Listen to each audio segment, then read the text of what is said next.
वाहिगुरु जी का खालसा वाहिगुरु जी की फतेह। गुरु दर ते हाजर गुरु सवारे खालसा जी, आप जी वडभागे हो जो 8वें पातशाह बाला प्रीतम सतगुरु जिस डिठै सब दुख जाए, इन्हां अजमतां वडियाइयां दे मालक गुरु हरकृष्ण साहब महाराज जी दे पवित्र चरण छोह प्राप्त इतिहासक अस्थान गुरुद्वारा बंगला साहब जी की यात्रा करदियां जुगो जुग अटल छतर चवर तखत दे मालिक धन धन धन श्री गुरु ग्रंथ साहिब पातशाह महाराज जी दे हजूर मनुखा जीवन दीयां घड़ियां नूं सफला कर रहे हो। सतगुरु सारियां दी यात्रा सफल करन। हुण समा है गुरु दरबार दे निजम अनुसार गुरु इतिहास दी चल रही लड़ीवार कथा दा अपनियां मन बिरतियां इकागर करो,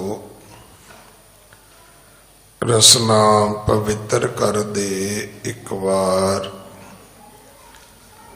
सारे उच्चारण करो जी सतनाम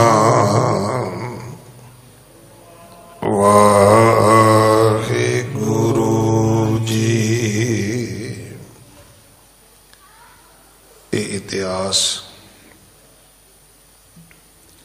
पहले पातशाह जाहर पीर जगत गुरु कल तारण आए श्री गुरु नानक देव महाराज जी का है। प्रसंग है भगत प्रहलाद दा कि भगत प्रहलाद दा जन्म क्यों होया, उसने भगती किवें कीती और उहदे पिता हरनाकश दा वध किवें होया, वो की कारण किवें होया कि रब नूं परमात्मा नूं नरसिंह रूप धारण करना पिया।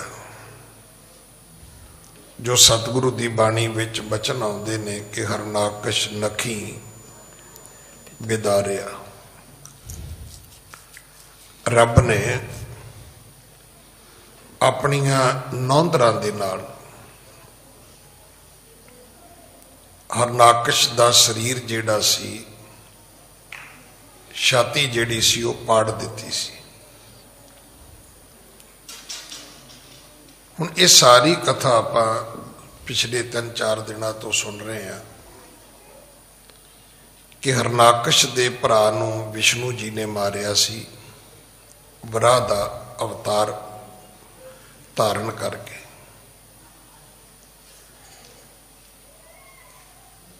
क्योंकि विष्णु जी दे बहुत सारे अवतार सनातन मत विच मन्ने जाते हैं कि समय समय विष्णु जी जन्म लैंदे रहे, कदे किसी रूप विच कदे किसी रूप विच। हरनाकश ने बदला लैण वास्ते पहला दैंतां दा ये राज जिहड़ा स्थापित किया, देवते गौआं ब्राह्मण ये सब धरती तो भजा दिते। फिर लखां साल भगती की, फिर सारे वर प्राप्त कर ले, फिर वो जाके स्वर्ग विच अपना संघासन बना के बह गया। फिर उन्हें दुनिया दियां जिहड़ियां अति सुंदर इस्त्रियां सी उन्हां नाल विआह भी कर लिया और ਇਸ ਕਥਾ ਵਿੱਚ ਆਉਂਦਾ ਹੈ ਕਿ ਇਸ ਦੇ ਘਰ 4 ਪੁੱਤਰਾਂ ਦਾ ਜਨਮ ਹੋਇਆ। ਜਿਹੜਾ ਵੱਡਾ ਪਹਿਲਾ ਸੀ ਉਹ ਪ੍ਰਹਲਾਦ ਸੀ। ਇਸ ਬੱਚੇ ਨੇ ਭਗਤੀ ਸ਼ੁਰੂ ਕਰ ਦਿੱਤੀ। ਹਰਨਾਕਸ਼ ਦੀ ਦੁਸ਼ਮਣੀ ਸੀ ਵਿਸ਼ਨੂੰ ਜੀ ਨਾਲ। ਇਹ ਲੋਕਾਂ ਤੋਂ ਜਲੇ ਹਰਨਾਕਸ਼ ਥਲੇ ਹਰਨਾਕਸ਼ ਪਾਠ ਪੜਾਉਂਦਾ ਸੀ। ਇਹਦਾ ਬੱਚਾ ਸ਼ੁਕਰ ਦੇ ਪੁੱਤਰਾਂ ਕੋਲੋਂ ਸੰਡੇ ਮਰਕੇ ਕੋਲੋਂ ਪੜ੍ਹਦਾ ਤੇ ਹੈ ਨਹੀਂ ਸੀ, ਪਰ ਆਪਣੇ ਨਾਲ ਦੇ ਬੱਚਿਆਂ ਨੂੰ ਜ਼ਰੂਰ ਕਹਿੰਦਾ ਸੀ ਕਿ ਤਾੜੀ ਮਾਰੋ, ਤਾੜੀ ਵਜਾਓ ਔਰ ਮੇਰੇ ਨਾਲ ਕਹੋ ਜਲੇ ਹਰੀ ਥਲੇ ਹਰੀ। ਪਿਤਾ ਕਰੋਪ ਹੋ ਗਿਆ। ਇੱਥੋਂ ਤੱਕ ਆਪਾਂ ਨੇ ਕੱਲ ਕਥਾ ਸੁਣੀ ਸੀ ਕਿ ਜਦੋਂ ਭਗਤ ਪ੍ਰਹਿਲਾਦ ਨੇ ਕਿਹਾ ਪਿਤਾ ਕਰ ਸਤ ਸੰਗ ਸਰਸ ਸੁਰ ਧੇਨੂੰ ਸਾਰ ਭਰ ਧਰ ਸੰਤਨ ਪਦ ਰੇਨੂ ਤਰ ਜੈ ਹੈ ਭਵ ਸਾਗਰ ਭੂਰੀ ਪਾਏ ਪਰਮ ਗਤ ਸਭ ਬਿਦ ਰੂਰੀ। ਪਿਤਾ ਜੀ ਮੇਰੇ ਤੇ ਕਿਉਂ ਕਰੋ ਭੁੰਨੇ ਹੋ, ਸਗੋਂ ਤੁਸੀਂ ਸੰਗਤ ਕਰਿਆ ਕਰੋ। ਤੁਸੀਂ ਰੱਬ ਦੇ ਸੰਤਾਂ ਦੇ ਚਰਨਾਂ ਤੇ ਸਿਰ ਰੱਖਿਆ ਕਰੋ। ਇਹਦੇ ਨਾਲ ਤੁਹਾਡੀ ਮੁਕਤੀ ਹੋ ਜਾਏਗੀ, ਤੁਹਾਨੂੰ ਪਰਮ ਗਤੀ ਪ੍ਰਾਪਤ ਹੋ ਜਾਏਗੀ, ਉੱਚੀ ਪਰਮ ਅਵਸਥਾ ਦੇ ਤੁਸੀਂ ਧਾਰਨੀ ਹੋ ਜਾਓਗੇ। ਬਸ ਇੰਨੀ ਗੱਲ ਹਰਨਾਕਸ਼ ਨੇ ਸੁਣੀ ਹੈ। ਹਾਂਜੀ। ਦੈਂਤ ਰਾਜ ਸੁਨ ਕ੍ਰੋਧ ਬਸ਼ੇਖਾ। ਦੈਂਤ ਰਾਜ ਦੇ ਅੰਦਰ ਕ੍ਰੋਧ ਆ ਗਿਆ। ਦੈਂਤ ਰਾਜ ਤੋਂ ਭਾਵ ਕੀ ਹੈ? ਦੈਂਤਾਂ ਦਾ ਰਾਜਾ, ਰਾਖਸ਼ਾਂ ਦਾ ਰਾਜਾ। ਹੁਣ ਰਾਖਸ਼ਾਂ ਦੀ ਥੋੜੀ ਬਹੁਤੀ ਕਲਪਨਾ ਤੇ ਆਪਾਂ ਕਰਦੇ ਹੀ ਹਾਂ, ਕਿਉਂਕਿ ਰਾਖਸ਼ਾਂ ਦੀਆਂ ਜੇ ਅਸੀਂ ਫੋਟੋਆਂ ਵੇਖੀਆਂ, ਕਹਾਣੀਆਂ ਪੜ੍ਹੀਆਂ, ਜੇ ਕਿਸੇ ਨੇ ਕੋਈ ਫਿਲਮੀ ਦੁਨੀਆ ਵਿੱਚ ਕੋਈ ਉਹਦੀ ਪਿਕਚਰ ਵੀ ਵੇਖੀ ਹੈ ਤਾਂ ਬੜੀ ਭੈ ਭੀਤ ਕਰਨ ਵਾਲੀ ਹੈ, ਬੜੀ ਡਰਾਵਣੀ ਹੈ। ਕਿਉਂਕਿ ਜੋ ਕੁਝ ਦੈਂਤਾਂ ਦੇ ਬਾਰੇ ਗ੍ਰੰਥਾਂ ਵਿੱਚ ਲਿਖਿਆ ਹੈ, ਸੁਭਾਵਕ ਹੈ ਕਿ ਉਸ ਕਹਾਣੀ ਸਟੋਰੀ ਤੇ ਅਗਰ ਕੋਈ ਫਿਲਮ ਬਣੇਗੀ ਤੇ ਕੋਸ਼ਿਸ਼ ਕੀਤੀ ਜਾਏਗੀ ਵੀ ਉਸ ਤਰ੍ਹਾਂ ਦਾ ਹੀ ਉਹ ਜਿਹੜਾ ਕਰੈਕਟਰ ਹੈ ਉਹ ਵਿਖਾਇਆ ਜਾਏ। ਕਈ ਵਾਰ ਅਸੀਂ ਸੁਣਦੇ ਹਾਂ ਨਾ ਵੀ ਇਹ ਫਿਲਮ ਆਈ ਜੀ, ਇਹਨੂੰ ਦੁਨੀਆ ਨੇ ਬੜਾ ਲਾਈਕ ਕੀਤਾ ਜੀ। ਉਹ ਲਾਈਕ ਉਦੋਂ ਹੁੰਦੀ ਹੈ ਜਦੋਂ ਕਹਾਣੀ ਤੁਹਾਡੇ ਬਹੁਤ ਦਿਲ ਦੇ ਨੇੜੇ ਹੋਵੇ। ਕਈ ਗੱਲਾਂ ਤੁਹਾਨੂੰ ਬੜੀਆਂ ਚੰਗੀਆਂ ਲੱਗਦੀਆਂ ਨੇ ਉਦੋਂ ਜਦੋਂ ਤੁਹਾਡੇ ਜੀਵਨ ਦੇ ਬਹੁਤ ਨੇੜੇ ਹੁੰਦੀਆਂ ਨੇ, ਜਾਂ ਫਿਰ ਬਿਲਕੁਲ ਹੀ ਅਦਭੁਤ ਹੋਣ, ਅਚਰਜ, ਹੈਰਾਨ ਕਰਨ ਵਾਲੀਆਂ, ਫਿਰ ਵੀ ਹੋ ਸਕਦਾ। ਦੋ ਹੀ ਚੀਜ਼ਾਂ ਮਨੁੱਖ ਨੂੰ ਪ੍ਰਭਾਵਿਤ ਕਰਦੀਆਂ ਨੇ, ਜਾਂ ਤਾਂ ਕੋਈ ਬਿਲਕੁਲ ਹੀ ਆਪਣਾ ਹੋਵੇ, ਉਹਨੂੰ ਮਿਲ ਕੇ ਤੁਸੀਂ ਖੁਸ਼ ਹੋਵੋਗੇ, ਜਾਂ ਫਿਰ ਕੋਈ ਬਿਲਕੁਲ ਹੀ ਅਜਨਬੀ ਹੋਵੇ, ਪਤਾ ਹੀ ਨਹੀਂ ਕਿਹੜੇ ਦੇਸ਼ ਤੋਂ ਆਇਆ, ਉਹ ਵੀ ਤੁਹਾਨੂੰ ਬੜਾ ਅਪੀਲ ਕਰੇਗਾ ਵੀ ਨਹੀਂ ਇਹਦੇ ਬਾਰੇ ਜਾਣਨਾ ਚਾਹੀਦਾ, ਇਹਦੇ ਕੋਲ ਬਹਿਣਾ ਚਾਹੀਦਾ, ਇਹਨੂੰ ਮਿਲਣਾ ਚਾਹੀਦਾ, ਇਹਨੂੰ ਵੇਖਣਾ ਚਾਹੀਦਾ। ਇਹ ਜਿਹੜਾ ਦੈਂਤ ਰਾਜਾ ਸੀ ਕ੍ਰੋਧਿਤ ਹੋ ਗਿਆ, ਬੜੇ ਗੁੱਸੇ ਵਿੱਚ ਭਰਿਆ। ਹਾਂਜੀ। ਕੰਪਤ ਤਨ ਭਾ ਆਰੁਨ ਵੇਖਾ। ਹੁਣ ਇਹਦਾ ਸਰੀਰ ਕੰਬਿਆ। ਜਦੋਂ ਸਰੀਰ ਵਿੱਚ ਕ੍ਰੋਧ ਆਉਂਦਾ ਹੈ ਉਦੋਂ ਜਿਹੜੀ ਤੁਹਾਡੀ ਬਲੱਡ ਦੀ ਸਰਕੂਲੇਸ਼ਨ ਹੈ ਉਹ ਬੜੀ ਤੇਜ਼ ਹੋ ਜਾਂਦੀ ਹੈ। ਉਹਦੇ ਨਾਲ ਸਭ ਤੋਂ ਪਹਿਲਾਂ ਕੀ ਹੁੰਦਾ ਹੈ ਕਿ ਤੁਹਾਡੇ ਹੱਥ ਪੈਰ, ਤੁਹਾਡਾ ਮੂੰਹ, ਤੁਹਾਡੇ ਬੁੱਲ ਕੰਬਣੇ ਸ਼ੁਰੂ ਹੋ ਜਾਂਦੇ ਨੇ। ਕੰਪਤ ਤਨ ਭਾ ਆਰੁਣ ਵੇਖਾ। ਹੁਣ ਇਹਦਾ ਜਿਹੜਾ ਰੂਪ ਸੀ ਉਹ ਅੱਗ ਵਰਗਾ ਹੋ ਗਿਆ। ਜਦੋਂ ਕੋਈ ਗੁੱਸੇ ਵਿੱਚ ਆਵੇ ਤਾਂ ਆਪਾਂ ਕੀ ਕਹਿੰਦੇ, ਵੇਖ ਹੁਣ ਕਹਿੰਦਾ ਇਹਦਾ ਮੂੰਹ ਕਿੱਡਾ ਲਾਲ ਹੋਇਆ ਹੈ। ਹੁਣ ਲਾਲ ਮੂੰਹ ਜਾਂ ਤੇ ਧੁੱਪ 'ਚ ਹੁੰਦਾ, ਗਰਮੀ ਹੋਵੇ, ਤੁਸੀਂ ਕਿਸੇ ਭੱਠੀ ਦੇ ਕੰਮ ਕਰਦੇ ਹੋ ਤੇ ਤਾਂ ਹੁੰਦਾ, ਤੇ ਜਾਂ ਫਿਰ ਅੰਦਰ ਇਹੋ ਜਿਹਾ ਬਣ ਜਾਏ ਵੀ ਭੱਠੀ ਵਰਗਾ ਹੀ ਹਾਲਾਤ ਹੋ ਜਾਣ ਅੰਦਰ, ਤਾਂ ਵੀ ਮੂੰਹ ਲਾਲ ਹੋ ਜਾਂਦਾ। ਜਦ ਭੱਠੀ ਬਾਹਰ ਬਲਦੀ ਹੋਵੇ ਤੇ ਤਾਂ ਮੂੰਹ ਲਾਲ ਹੁੰਦਾ ਹੈ ਕਿ ਭੱਠੀ ਕੋਲ ਬੈਠਾ ਅੱਗ ਬਲਦਾ ਸੀ ਬੰਦਾ, ਦਾਣੇ ਭੁੰਨਦਾ ਸੀ, ਕੋਈ ਚੀਜ਼ ਪਕਾਉਂਦਾ ਸੀ ਤਾਂ ਵੀ ਰੰਗ ਲਾਲ ਹੋਏਗਾ। ਤੇ ਜਾਂ ਫਿਰ ਕਿ ਅੰਦਰ ਦੀ ਸਰੀਰ ਦੀ ਅਵਸਥਾ ਹੀ ਇਦਾਂ ਦੀ ਹੋ ਜਾਏ ਵੀ ਅੰਦਰ ਹੀ ਭੱਠੀ ਬਣ ਜਾਏ, ਅੰਦਰ ਕ੍ਰੋਧ ਦੀ ਅੱਗ ਜਿੰਨਾ ਹੋ ਜਾਏ ਤਾਂ ਵੀ ਰੰਗ ਲਾਲ ਹੋ ਜਾਏਗਾ। ਇਹਦੇ ਤਨ ਦਾ ਰੰਗ ਲਾਲ ਹੋ ਗਿਆ, ਸਰੀਰ ਕੰਬਣਾ ਸ਼ੁਰੂ ਹੋ ਗਿਆ। ਤਿਰਛੇ ਕੀਨ ਭਿਆਨਕ ਨੈਣਾ।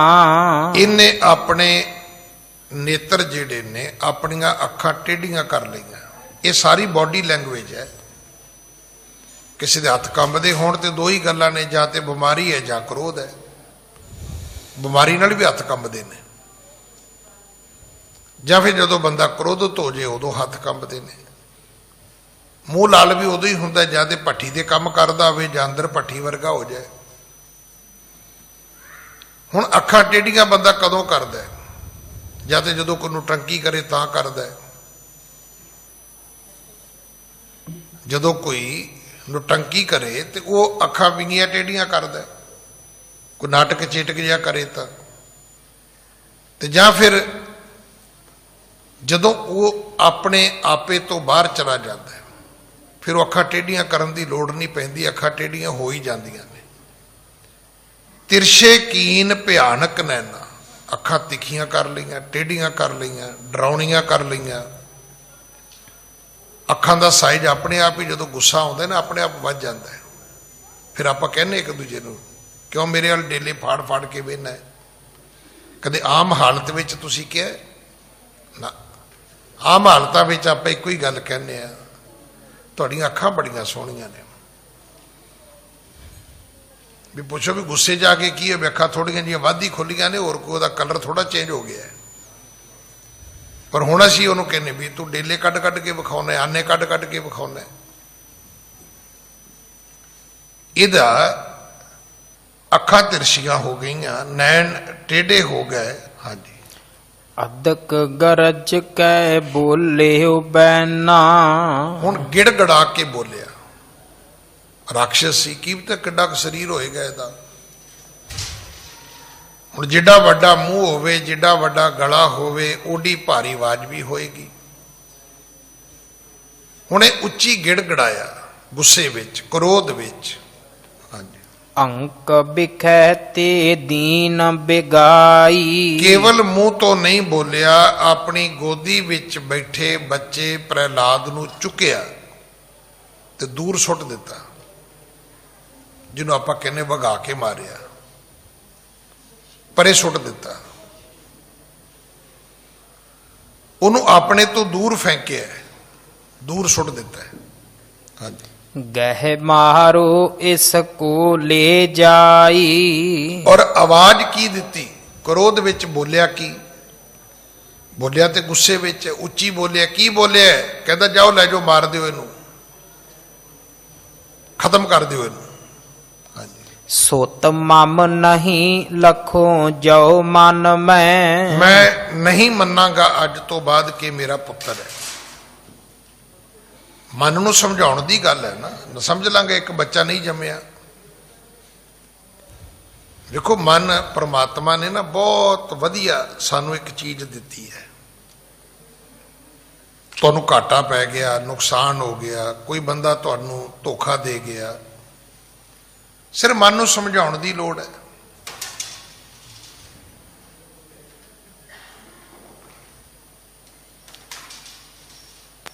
ਸ਼ੀਸ਼ੀ 'ਚ ਦਵਾਈ ਲੈ ਕੇ ਆਉਣੀ, ਤੇ ਜੇ ਦਵਾਈ ਰਾਹ 'ਚ ਡਿੱਗ ਪੈਣੀ, ਸ਼ੀਸ਼ੀ ਟੁੱਟ ਜਾਣੀ, ਤੇ ਬਜ਼ੁਰਗਾਂ ਨੇ ਕਹਿਣਾ ਲੈ ਪੁੱਤ ਹੁਣ ਤੂੰ ਠੀਕ ਹੋ ਜਾਏਗਾ। ਹੁਣ ਜੇ ਤੇ ਬਜ਼ੁਰਗਾਂ ਨੇ ਇਦਾਂ ਸੋਚ ਲਿਆ ਤੇ ਤੁਸੀਂ ਬਚ ਗਏ, ਤੇ ਜੇ ਉਹਨਾਂ ਸੋਚ ਲਿਆ ਵੀ ਤੁਹਾਨੂੰ ਪਹਿਲਾਂ ਤੇ ਤੂੰ ਦਵਾਈ ਖਾਣੀ ਨਹੀਂ ਸੀ ਤੇ ਹੁਣ ਲਾਰ 'ਚ ਲਿਆਉਂਦਿਆਂ ਤੋੜ ਦਿੱਤੀ ਹੈ, ਹੁਣ ਇਹਦੇ ਪਤਾ ਨਹੀਂ ਵੀ ਆਪਣਾ ਬੁਖਾਰ ਕਿੰਨਾ, ਮਾਂ ਪਿਓ ਦਾ ਬੁਖਾਰ ਤੇ ਡਬਲ ਹੋ ਜਾਏਗਾ। ਜਿੰਨਾ ਕੋ ਬੁਖਾਰ ਉਹਦਾ ਹੋਏਗਾ ਉਹਨਾਂ ਕੋ ਕੁੱਟ ਕੇ ਉਹਨੂੰ ਡਬਲ ਚੜਾ ਦੇਣਗੇ ਉਹ। ਪਰ ਜੇ ਮਨ ਨੂੰ ਇਦਾਂ ਸਮਝਾ ਲਿਆ ਜਾਵੇ, ਵੇਖੋ ਕਿਸੇ ਦੀ ਜੁੱਤੀ ਚੁੱਕੀ ਗਈ। ਮੈਂ ਐਸਾ ਵੀ ਬੰਦਾ ਵੇਖਿਆ ਜਿਹਨੂੰ ਮੈਂ ਖੁਦ ਪੈਸੇ ਪੇ ਕੀਤੇ ਨੇ, ਖੁਦ ਆਪ। ਉਹ ਕਹੇ ਜੀ ਮੇਰੀ ਜੁੱਤੀ 7,500 ਦੀ ਹੈ। ਮਤਲਬ ਗੱਡੀ ਦਾ ਟਾਇਰ ਫਟ ਜਾਏ ਤੇ ਤੁਸੀਂ ਜਾ ਕੇ ਕੰਪਨੀ ਤੋਂ ਕਲੇਮ ਲਵੋ ਨਾ।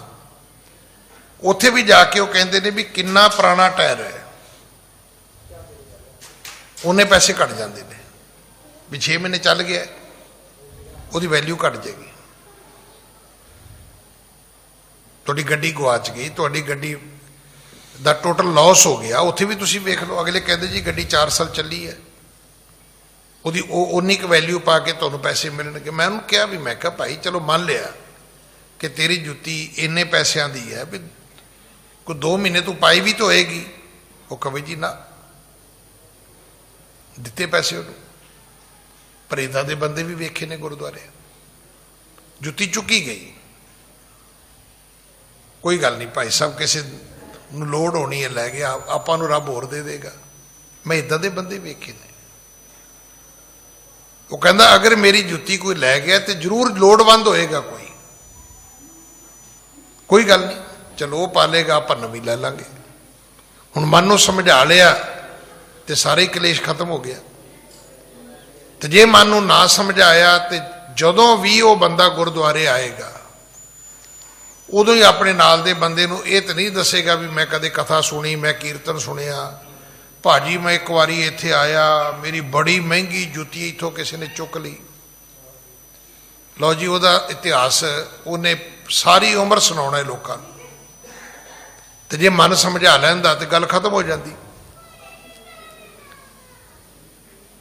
ਹਰਨਾਕਸ਼ ਕਹਿੰਦਾ ਹੈ ਵੀ ਮੈਂ ਆਪਣੇ ਮਨ ਨੂੰ ਸਮਝਾ ਲਵਾਂਗਾ ਕਿ ਇੱਕ ਪੁੱਤ ਮੇਰਾ ਹੈ ਹੀ ਨਹੀਂ, ਇਹ ਜੰਮੇ ਹੀ ਨਹੀਂ ਮੇਰੇ ਘਰ, ਇਹ ਮੇਰਾ ਪੁੱਤਰ ਹੀ ਨਹੀਂ, ਮੇਰਾ ਲੜਕਾ ਹੀ ਨਹੀਂ ਹੈ।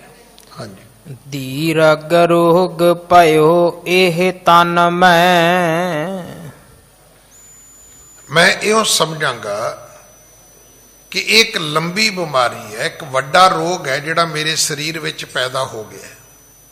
ਹਾਂਜੀ।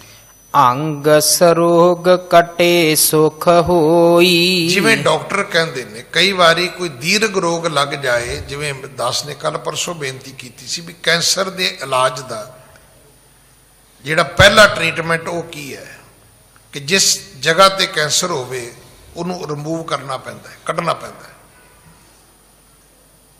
ਉਹ ਜਗ੍ਹਾ ਜਿਹੜੀ ਉਹ ਕੱਟਣੀ ਪੈਂਦੀ ਹੈ, ਇਹ ਉਹਦਾ ਪਹਿਲਾ ਟ੍ਰੀਟਮੈਂਟ ਹੈ। ਹਰਨਾਕਸ਼ ਕੀ ਕਹਿੰਦਾ ਹੈ? ਕਹਿੰਦਾ ਅੰਗ ਸਰੋਗ ਕਟੇ ਸੁਖ ਹੋਈ। ਦੀਰਘ ਰੋਗ ਵਾਲਾ ਜਿਹੜਾ ਅੰਗ ਹੈ ਜੇ ਨਹੀਂ ਕੱਟੋਗੇ ਤੇ ਸੁੱਖ ਨਹੀਂ ਹੋਏਗਾ। ਕਈਆਂ ਦੀ ਤੁਸੀਂ ਸੁਣਿਆ ਹੋਣੇ ਲੱਤ ਕੱਟ ਦਿੱਤੀ ਡਾਕਟਰ ਨੇ, ਤੇ ਫਿਰ ਡਾਕਟਰ ਨੂੰ ਪੁੱਛੋ ਵੀ ਡਾਕਟਰ ਸਾਹਿਬ ਇਹਦਾ ਪੈਰ ਘੱਟਤਾ, ਲੱਤ ਘੱਟਤੀ, ਕਹਿੰਦਾ ਵੀ ਇਹਨੂੰ ਸ਼ੂਗਰ ਹੀ ਇੰਨੀ ਜ਼ਿਆਦੀ ਹੈ, ਇੱਥੋਂ ਮੈਂ ਨਾ ਕੱਟਦਾ ਤੇ 6 ਮਹੀਨਿਆਂ ਬਾਅਦ ਇਹ ਗੋਡੇ ਤੋਂ ਉੱਤੇ ਕੱਟਣੀ ਪੈਣੀ ਸੀ। ਵੇਖੋ ਕਿੰਨਾ ਕੁਝ ਜ਼ਿੰਦਗੀ 'ਚ ਸਿੱਖਣ ਨੂੰ ਮਿਲਦਾ। ਗੱਲ ਸਵਾਲ ਇਹ ਨਹੀਂ ਕਿ ਕਥਾ ਹਰਨਾਕਸ਼ ਤੇ ਪ੍ਰਹਲਾਦ ਦੀ ਹੈ, ਇਹਨੂੰ ਆਪਣੀ ਜ਼ਿੰਦਗੀ 'ਚ ਇੱਕ ਸਿੱਖ ਲਓ। ਕਈ ਤੁਹਾਡੇ ਜ਼ਿੰਦਗੀ 'ਚ ਰੋਗ ਐਸੇ ਆਉਣਗੇ ਜਿੱਥੇ ਤੁਹਾਨੂੰ ਅੰਗ ਕੱਟਣਾ ਹੀ ਪਵੇਗਾ, ਨਹੀਂ ਕੱਟੋਗੇ ਤੇ ਰੋਗ ਕੱਟ ਜਾਏਗਾ ਨਹੀਂ। ਸੁਣਿਆ ਨਾ, ਕਹਿੰਦੇ ਕਿਸੇ ਖੂਹ ਦੇ ਵਿੱਚੋਂ ਲੋਕ ਪਾਣੀ ਪੀਂਦੇ ਨੇ ਤੇ ਮੁਸ਼ਕ ਆਉਂਦੀ ਹੈ, ਤਾਂ ਪਿੰਡ ਵਾਲੇ ਇੱਕ ਦਿਨ ਲੱਗ ਗਏ ਵੀ ਚਲੋ ਆਪਾਂ ਇਦਾਂ ਕਰਦੇ ਵੀ ਖੂਹ ਦੇ ਵਿੱਚੋਂ ਆਪਾਂ ਅੱਜ ਪਾਣੀ ਜ਼ਿਆਦਾ ਕੱਢਦੇ ਹਾਂ, ਆਪੇ ਮੁਸ਼ਕ ਵਾਲਾ ਪਾਣੀ ਮੁੱਕ ਜਾਏਗਾ। ਕਹਿੰਦੇ ਸਾਰਾ ਦਿਨ ਹੀ ਕੱਢਦੇ ਰਹੇ ਤੇ ਪਾਣੀ ਦੀ ਮੁਸ਼ਕ ਗਈ ਨਹੀਂ। ਕੋਈ ਸਿਆਣਾ ਆਦਮੀ ਆਇਆ, ਕਹਿੰਦਾ ਠਹਿਰੋ ਭਾਈ ਤੁਹਾਨੂੰ ਮੈਂ ਦੱਸਦਾ। ਉਹਨੇ ਕੀ ਵੇਖਿਆ ਕਿ ਉਹਦੇ 'ਚ ਇੱਕ ਮਰੀ ਬਿੱਲੀ ਪਈ ਸੀ। ਉਹ ਕਹਿੰਦਾ ਪਾਣੀ ਨਾ ਕੱਢੋ, ਬਿੱਲੀ ਮਰੀ ਕੱਢ ਦਿਓ, ਮੁਸ਼ਕ ਹਟ ਜਾਏਗੀ।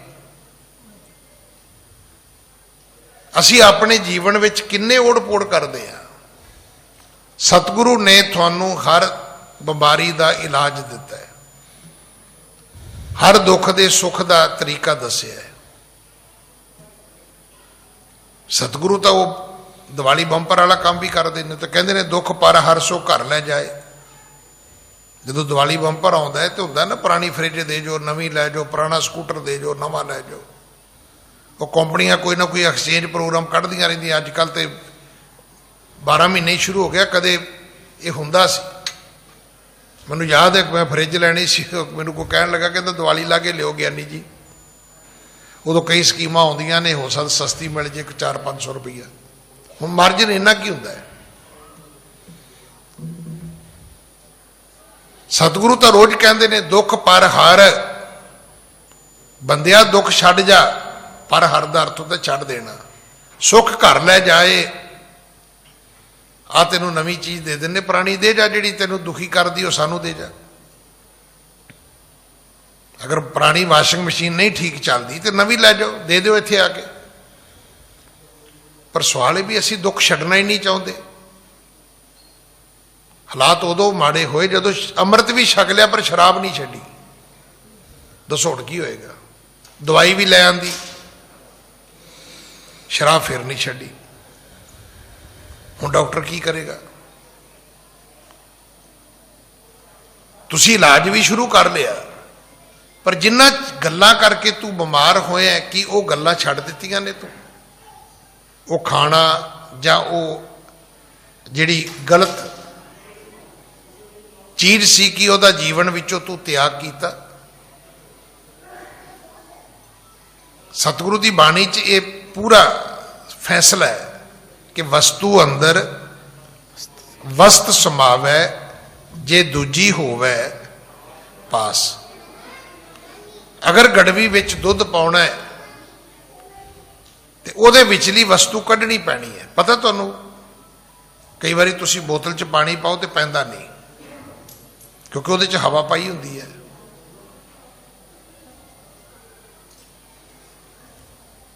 ਤੁਸੀਂ ਖਾਲੀ ਬੋਤਲ ਲੈ ਕੇ ਕਿਸੇ ਨਦੀ, ਕਿਸੇ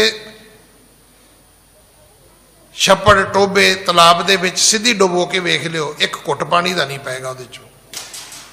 ਪਾਣੀ ਉਦੋਂ ਹੀ ਪਵੇਗਾ ਜਦੋਂ ਉਹਦੇ ਵਿੱਚੋਂ ਹਵਾ ਦੇ ਬੁਲਬੁਲੇ ਬਾਹਰ ਆਉਣਗੇ। ਤਾਂ ਜਦੋਂ ਉਹਦੇ 'ਚੋਂ ਹਵਾ ਨਿਕਲਣ ਦਾ ਰਸਤਾ ਤੁਸੀਂ ਦੇ ਦਿਓਗੇ, ਉਹ ਕੁਝ ਸਕਿੰਟਾਂ ਦੇ ਵਿੱਚ ਭਾਂਡਾ ਭਰ ਜਾਏਗਾ, ਬੋਤਲ ਭਰ ਜਾਏਗੀ। ਅੰਦਰ ਵਾਲੀ ਵਸਤੂ ਤੁਹਾਨੂੰ ਬਾਹਰ ਕੱਢਣੀ ਪੈਣੀ ਹੈ। ਉਹਨਾਂ ਚਿਰ ਦੂਜੀ ਵਸਤੂ ਉਹਦੇ ਵਿੱਚ ਆ ਹੀ ਨਹੀਂ ਸਕਦੀ, ਪ੍ਰਾਪਤ ਹੀ ਨਹੀਂ ਹੋ ਸਕਦੀ। ਅੰਗ ਸਰੋਗ ਕੱਟੇ ਸੁਖ ਹੋਈ। ਹਰਨਾਕਸ਼ ਕਹਿਣ ਲੱਗਾ ਵੀ ਇਹ ਬਿਮਾਰੀ ਹੁਣ ਏਡੀ ਵੱਧ ਗਈ ਹੈ, ਜਿੰਨਾ ਚਿਰ ਇਹ ਅੰਗ ਕੱਟਿਆ ਨਹੀਂ ਜਾਏਗਾ ਮੇਰਾ ਰੋਗ ਨਹੀਂ ਮਿਟੇਗਾ। ਇਸ ਕਰਕੇ ਬੱਚੇ ਨੂੰ ਮਾਰ ਦਿਓ। ਇਹ ਬੱਚਾ ਨਹੀਂ ਹੈ, ਇਹ ਮੇਰੇ ਤਨ ਦੇ ਵਿੱਚ ਇੱਕ ਰੋਗ ਪੈਦਾ ਹੋ ਗਿਆ, ਦੀਰਘ ਰੋਗ, ਲੰਬੀ ਬਿਮਾਰੀ, ਵੱਡਾ ਰੋਗ। ਕੋਈ ਵੱਡੀ ਬਿਮਾਰੀ ਮੇਰੇ ਤਨ ਅੰਦਰ ਜਨਮ ਲੈ ਲਿਆ ਉਸਨੇ। ਹਾਂਜੀ। ਹਨੋ ਜਾਏ ਅਚਰਜ ਨਹਿ ਕੋਈ। ਇਸ ਕਰਕੇ ਹਨੋ ਮਾਰ ਦਿਓ ਇਸ ਨੂੰ। ਅਚਰਜ ਨੇ ਕੋਈ, ਮੇਰੇ ਵਾਸਤੇ ਕੋਈ ਹੈਰਾਨੀ ਨਹੀਂ ਹੋਏਗੀ, ਮੈਨੂੰ ਇਸ ਗੱਲ ਦਾ ਕੋਈ ਪਛਤਾਵਾ ਨਹੀਂ ਹੋਏਗਾ। ਜਾਓ ਲੈ ਜਾਓ ਇਸ ਨੂੰ। ਉਹਨੇ ਆਪਣੇ ਦੈਂਤਾਂ ਨੂੰ, ਸਿਪਾਹੀਆਂ ਨੂੰ, ਆਪਣੀ ਫੌਜ ਨੂੰ ਹੁਕਮ ਕੀਤਾ, ਲੈ ਜਾਓ ਇਸ ਨੂੰ, ਇਹਨੂੰ ਮਾਰ ਦਿਓ। ਹਾਂਜੀ। ਮਮ ਭਰਾਤਾ ਕੋ ਮਾਰਨ ਹਾਰੂ। ਜਿਸ ਵਿਅਕਤੀ ਨੇ ਮੇਰੇ ਭਰਾ ਨੂੰ ਮਾਰਿਆ, ਵਿਸ਼ਨੂੰ ਨੇ, ਜਿਸ ਵਿਸ਼ਨੂੰ ਨੇ ਵਰਾ ਦਾ ਅਵਤਾਰ ਧਾਰਨ ਕਰਕੇ ਮੇਰੇ ਭਰਾ ਦੀ ਮੌਤ ਕੀਤੀ ਹੈ, ਮੇਰੇ ਭਰਾ ਦਾ ਵੱਧ ਕੀਤਾ ਹੈ। ਹਾਂਜੀ। ਤਿਹ ਕੋ ਇਹ ਹੈ ਉਪਾਸਨ ਕਾਰੂ। ਇਹ ਕਹਿੰਦਾ ਮੈਂ ਉਹਦੀ ਭਗਤੀ ਕਰਨੀ ਹੈ, ਇਹ ਕਹਿੰਦਾ ਮੈਂ ਉਹਦੀ ਉਪਾਸਨਾ ਕਰਨੀ ਹੈ, ਇਹ ਕਹਿੰਦਾ ਮੈਂ ਉਹਦਾ ਨਾਮ ਸਿਮਰਨਾ ਹੈ। ਜਿਵੇਂ ਅੱਜ ਵੀ ਹੈ, ਅੱਜ ਵੀ ਦੁਨੀਆ 'ਚ ਵੇਖੋ ਤੁਸੀਂ, ਦੁਨੀਆ ਲੱਗੀ ਹੋਈ ਹੈ। ਅੱਜ ਵੀ ਸੰਸਾਰ ਇਸੇ ਰਸਤੇ ਤੁਰਿਆ ਹੋਇਆ ਹੈ। ਮੈਂ ਸਵੇਰੇ ਗਿਆਨੀ ਸਾਹਿਬ ਸਿੰਘ ਜੀ ਹੋਰੀ ਕਥਾ ਕਰ ਰਹੇ ਸੀ ਤੇ ਉਹਨਾਂ ਨੇ ਇੱਕ ਪੰਕਤੀ ਪੜ੍ਹੀ। ਬਾਣੀ ਤਾਂ ਰੋਜ਼ ਪੜ੍ਹੀ ਦੀ, ਰੋਜ਼ ਸੁਣੀ ਦੀ ਹੈ, ਪਰ ਕੋਈ ਗੱਲ ਕਿਸੇ ਵੇਲੇ ਮਨ ਨੂੰ ਅਪੀਲ ਕਰਦੀ ਹੈ। ਪੰਚਾਲੀ ਕੋ ਰਾਜ ਸਭਾ ਮੈਂ ਰਾਮ ਨਾਮ ਸੁਧ ਆਈ। ਹੁਣ ਅੱਗੇ ਉਹ ਆਪਾਂ ਕਹਿੰਦੇ ਵੀ ਉਹਨਾਂ ਨੇ ਕ੍ਰਿਸ਼ਨ ਜੀ ਨੂੰ ਯਾਦ ਕੀਤਾ, ਤੇ ਕ੍ਰਿਸ਼ਨ ਜੀ ਦਾ ਨਾਂ ਰਾਮ ਤੇ ਹੈ ਨਹੀਂ ਸੀ। ਕ੍ਰਿਸ਼ਨ ਜੀ ਦਾ ਨਾਂ ਸ਼੍ਰੀ ਰਾਮਚੰਦਰ ਨਹੀਂ ਹੈਗਾ। ਤੇ ਜਿਹੜੀ ਬਾਣੀ ਦੀ ਤੁਕ ਦੇ ਵਿੱਚ ਰਾਮ ਆਇਆ, ਉਹ ਰਾਮ ਦਾ ਅਰਥ ਵੀ ਸ਼੍ਰੀ ਰਾਮਚੰਦਰ ਨਹੀਂ ਹੈਗਾ। ਸ਼੍ਰੀ ਰਾਮਚੰਦਰ ਇੱਕ ਅਵਤਾਰ ਹੋਏ ਨੇ, ਸ਼੍ਰੀ ਕ੍ਰਿਸ਼ਨ ਜੀ ਵੀ ਇੱਕ ਅਵਤਾਰ ਹੋਏ ਨੇ, ਪਰ ਇੱਥੇ ਗੱਲ ਰੱਬ ਦੀ ਹੈ। ਇੱਥੇ ਜ਼ਿਕਰ ਜਿਹੜਾ ਆਇਆ ਉਹ ਪ੍ਰਮਾਤਮਾ ਦਾ ਹੈ। ਪੰਚਾਲੀ ਕੋ ਰਾਜ ਸਭਾ ਮੈਂ ਰਾਮ ਨਾਮ ਸੁਧ ਆਈ। ਜਦੋਂ ਉਹਨੇ ਆਪਣੇ ਘਰ ਵਾਲੇ ਨੂੰ ਕਿਹਾ, ਅਰਜਨ ਨੂੰ ਕਿਹਾ ਵੀ ਇਹ ਕੀ, ਇਹ ਹੁਣ ਮੇਰੇ ਕੱਪੜੇ ਉਤਾਰੇਗਾ, ਉਹਨੇ ਨੀਵੀਂ ਪਾ ਲਈ। ਹੁਣ ਉਹਨੂੰ ਕੀ ਪਤਾ ਸੀ ਵੀ ਇਹ ਤਾਂ ਤੈਨੂੰ ਜੂਏ 'ਚ ਹਾਰ ਚੁੱਕੇ ਨੇ। ਹੁਣ ਸਾਡੇ 'ਚ ਕਿੰਨੇ ਲੋਕ ਜੂਆ ਖੇਡਦੇ ਨੇ, ਕਦੇ ਉਹਨਾਂ ਸੋਚਿਆ ਵੀ ਜੂਆ ਮਾੜਾ ਕਿਉਂ ਹੈ? ਜੂਆ ਮਾੜਾ ਨਹੀਂ ਹੈ। ਜੂਏ 'ਚ ਕਿਹੜੀ ਜੀਵਤ ਹੈ? ਜੂਏ ਵਿੱਚ ਇੱਕ ਐਸੀ ਮਾੜੀ ਲੱਤ ਹੈ ਕਿ ਜਦੋਂ ਮਨੁੱਖ ਜਿੱਤਣ ਲੱਗਦਾ ਹੈ, ਕਹਿੰਦਾ ਹੁਣ ਜਿੱਤਣਾ ਸ਼ੁਰੂ ਹੋਇਆ, ਥੋੜਾ ਜਿਹਾ ਹੋਰ ਜਿੱਤ ਲਵਾਂ। ਜਦੋਂ ਹਾਰਨ ਲੱਗਦਾ ਹੈ ਤੇ ਸੋਚਣ ਲੱਗਦਾ ਵੀ ਨਹੀਂ ਹੁਣ ਮੋੜਾ ਪੈ ਜਾਏਗਾ, ਹੁਣ ਮੋੜਾ ਪੈ ਜਾਏਗਾ, ਹੁਣ ਮੋੜਾ ਪੈ ਜਾਏਗਾ। ਨਤੀਜਾ ਕੀ ਨਿਕਲਦਾ? ਕਦੇ ਜਵਾਰੀਆਂ ਦੀਆਂ ਬਿਲਡਿੰਗਾਂ ਨਹੀਂ ਬਣੀਆਂ ਅੱਜ ਤੱਕ। ਮਹਿਲ ਮਾੜੀਆਂ ਜਵਾਰੀਆਂ ਦੀਆਂ ਨਹੀਂ ਹੁੰਦੀਆਂ, ਰਾਜਿਆਂ ਦੀਆਂ ਹੁੰਦੀਆਂ ਨੇ। ਜਵਾਰੀਏ ਦੀ ਤਾਂ ਖੂਹ ਵਾਲੀ ਮਿੱਟੀ ਹੈ, ਬਸ ਜਿੰਨੀ ਕੁ ਅੰਦਰੋਂ ਕੱਢੋਗੇ ਬਾਹਰ ਲੱਗ ਜਾਏਗੀ। ਤੇ ਮਾੜਾ ਕੀ ਹੈ? ਮਾੜਾ ਇਹੋ ਹੀ ਹੈ। ਜਦੋਂ ਮਨੁੱਖ ਸਾਰੇ ਪੈਸੇ ਹਾਰ ਜਾਂਦਾ ਹੈ ਤੇ ਉਹਦੇ ਜਿਹੜੇ ਸਾਹਮਣੇ ਬੰਦੇ ਬੈਠੇ ਹੁੰਦੇ ਨੇ, ਕਹਿੰਦੇ ਵੇਖ ਲੈ ਘੜੀ ਲਾ ਲਾ ਦਾ, ਤੇ ਹੋ ਸਕਦਾ ਮੋੜਾ ਪੈ ਜਾਏ। ਕਹਿੰਦਾ ਚਲੋ ਲਾ ਦਿੰਦੇ ਆ। ਪਾਂਡਵ ਹਾਰਦੇ ਸੀ, ਉਹਨਾਂ ਕਹਿੰਦੇ ਅਸੀਂ ਸਾਰਾ ਕੁਝ ਹਾਰ ਗਏ, ਆਪਣਾ ਰਾਜ ਭਾਗ ਵੀ ਹਾਰ ਗਏ ਸੀ ਜੂਏ ਚੋਂ। ਏਡੇ ਏਡੇ ਬੰਦੇ, ਮਹਾਬਲੀ। ਮਹਾਭਾਰਤ ਦਾ ਇੱਕ ਉਪਦੇਸ਼ ਹੈ ਵੀ ਜੂਆ ਨਹੀਂ ਖੇਡਣਾ ਚਾਹੀਦਾ। ਤੇ ਮਾੜਾ ਕੀ ਨਿਕਲਿਆ ਕਿ ਉਹ ਦ੍ਰੋਪਦੀ ਵਰਗੀ ਇੱਕ ਪਾਕ ਪਵਿੱਤਰ ਜੀਵਨ ਰੱਖਣ ਵਾਲੀ ਇੱਕ ਇਸਤਰੀ ਵੀ ਹਾਰ ਗਏ। ਹੁਣ ਉਹਨੂੰ ਕੀ ਪਤਾ ਸੀ ਵੀ ਸਾਰੇ ਹਾਰ ਚੁੱਕੇ ਨੇ। ਮੈਨੂੰ ਨਾ ਯੁਧਿਸ਼ਠਰ ਸਿਰ ਚੁੱਕੇ, ਨਾ ਉਹਨਾਂ ਪੰਜਾਂ ਚੋਂ ਕਿਸੇ ਨੇ ਸਿਰ ਚੁੱਕਿਆ। ਫਿਰ ਉਹਨੇ ਬਾਕੀਆਂ ਨੂੰ ਕਿਹਾ, ਜਿਹੜੇ ਉਹਦੇ ਸਹੁਰੇ ਪਤਿਓਰੇ ਬੈਠੇ ਸੀ, ਸਾਰਿਆਂ ਨੂੰ ਕਿਹਾ ਉਹਨੇ। ਸਭ ਨੀਵੀਂ ਪਾ ਕੇ ਬਹਿ ਗਏ। ਫਿਰ ਉਹਨੇ ਰੱਬ ਨੂੰ ਯਾਦ ਕੀਤਾ। ਤੋ ਇਸ ਕਰਕੇ ਇਸ ਕਥਾ ਦੇ ਵਿੱਚ ਆਉਂਦਾ ਹੈ ਕਿ ਤਿਹ ਕੋ ਇਹ ਉਪਾਸਨ ਕਰ। ਭਾਵੇਂ ਇਸ ਕਥਾ ਵਿੱਚ ਬਾਰ-ਬਾਰ ਵਿਸ਼ਨੂੰ ਜੀ ਦਾ ਜ਼ਿਕਰ ਆਉਂਦਾ ਹੈ, ਪਰ ਇੱਥੇ ਜਿਹੜਾ ਭਗਤ ਪ੍ਰਹਿਲਾਦ ਨੇ ਜਿਹਦੀ ਆਰਾਧਨਾ ਕੀਤੀ ਹੈ ਉਹ ਵਿਸ਼ਨੂੰ ਜੀ ਨਹੀਂ ਹੈ, ਉਹ ਪਰਮਾਤਮਾ ਹੈ। ਵਿਸ਼ਨੂੰ ਜੀ ਦਾ ਦੁਸ਼ਮਣ ਤੇ ਹਰਨਾਕਸ਼ ਆਪਣੇ ਆਪ ਨੂੰ ਸਮਝਦਾ, ਜਿਵੇਂ ਸਾਡੇ 'ਚ ਕਈ ਨੇ। ਹੁਣ ਤੁਸੀਂ ਕੀ ਸੋਚਦੇ ਵੀ ਜਿਹੜੇ ਆਦਮੀ ਰੱਬ ਨੂੰ ਨਹੀਂ ਮੰਨਦੇ, ਮੜੀਆਂ ਮਸਾਣੀਆਂ ਨੂੰ ਮੰਨਦੇ ਨੇ, ਕਿ ਉਹ ਰੱਬ ਨੂੰ ਨਹੀਂ ਮੰਨਦੇ? ਮੰਨਦੇ ਨੇ। ਪੁੱਛੋ ਮੜੀ ਮਸਾਣੀ ਕਿਹਨੇ ਬਣਾਈ ਹੈ? ਜੇ ਆਪਾਂ ਮੰਨੀਏ ਵੀ ਭੂਤ ਪ੍ਰੇਤ ਨੂੰ ਅਸੀਂ ਮੰਨਦੇ ਹਾਂ ਜੀ, ਤੇ ਭੂਤ ਪ੍ਰੇਤ ਕਿਹਨੇ ਪੈਦਾ ਕੀਤੇ ਨੇ? ਕੁਛ ਸੁਣਿਆ ਤੁਸੀਂ ਰੱਬ ਜਿਹੜਾ ਭੂਤ ਪ੍ਰੇਤ ਪੈਦਾ ਕਰਦਾ ਹੋਵੇ? ਭੂਤ ਪ੍ਰੇਤ ਵੀ ਇਸੇ ਰੱਬ ਨੇ ਪੈਦਾ ਕੀਤੇ ਨੇ। ਜੇ ਚੰਗੇ ਬੰਦੇ ਰੱਬ ਨੇ ਪੈਦਾ ਕੀਤੇ ਨੇ ਤੇ ਇਹ ਜ਼ਰੂਰ ਯਾਦ ਰੱਖੋ ਕਿ ਕੋਈ ਐਸਾ ਰੱਬ ਨਹੀਂ ਜਿਹੜਾ ਮਾੜੇ ਬੰਦੇ ਪੈਦਾ ਕਰਦਾ ਹੋਵੇ। ਮਾੜਿਆਂ ਨੂੰ ਪੈਦਾ ਕਰਨ ਵਾਲਾ ਵੀ ਇਹੋ ਰੱਬ ਹੈ, ਚੰਗਿਆਂ ਨੂੰ ਪੈਦਾ ਕਰਨ ਵਾਲਾ ਵੀ ਇਹੋ ਰੱਬ ਹੈ। ਰੱਬ ਇੱਕੋ ਹੀ ਹੈ।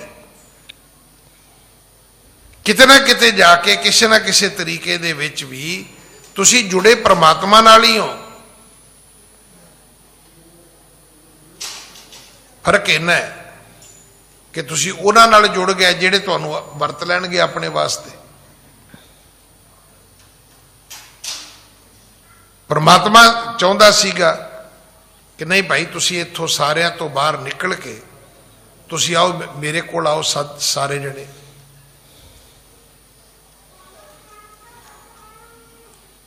ਹਰਨਾਕਸ਼ ਨਹੀਂ ਚਾਹੁੰਦਾ ਸੀ ਕਿ ਭਗਤ ਪ੍ਰਹਿਲਾਦ ਜਿਹੜਾ ਹੈ ਉਹ ਪਰਮਾਤਮਾ ਦੀ ਭਗਤੀ ਕਰੇ। ਹਾਂਜੀ।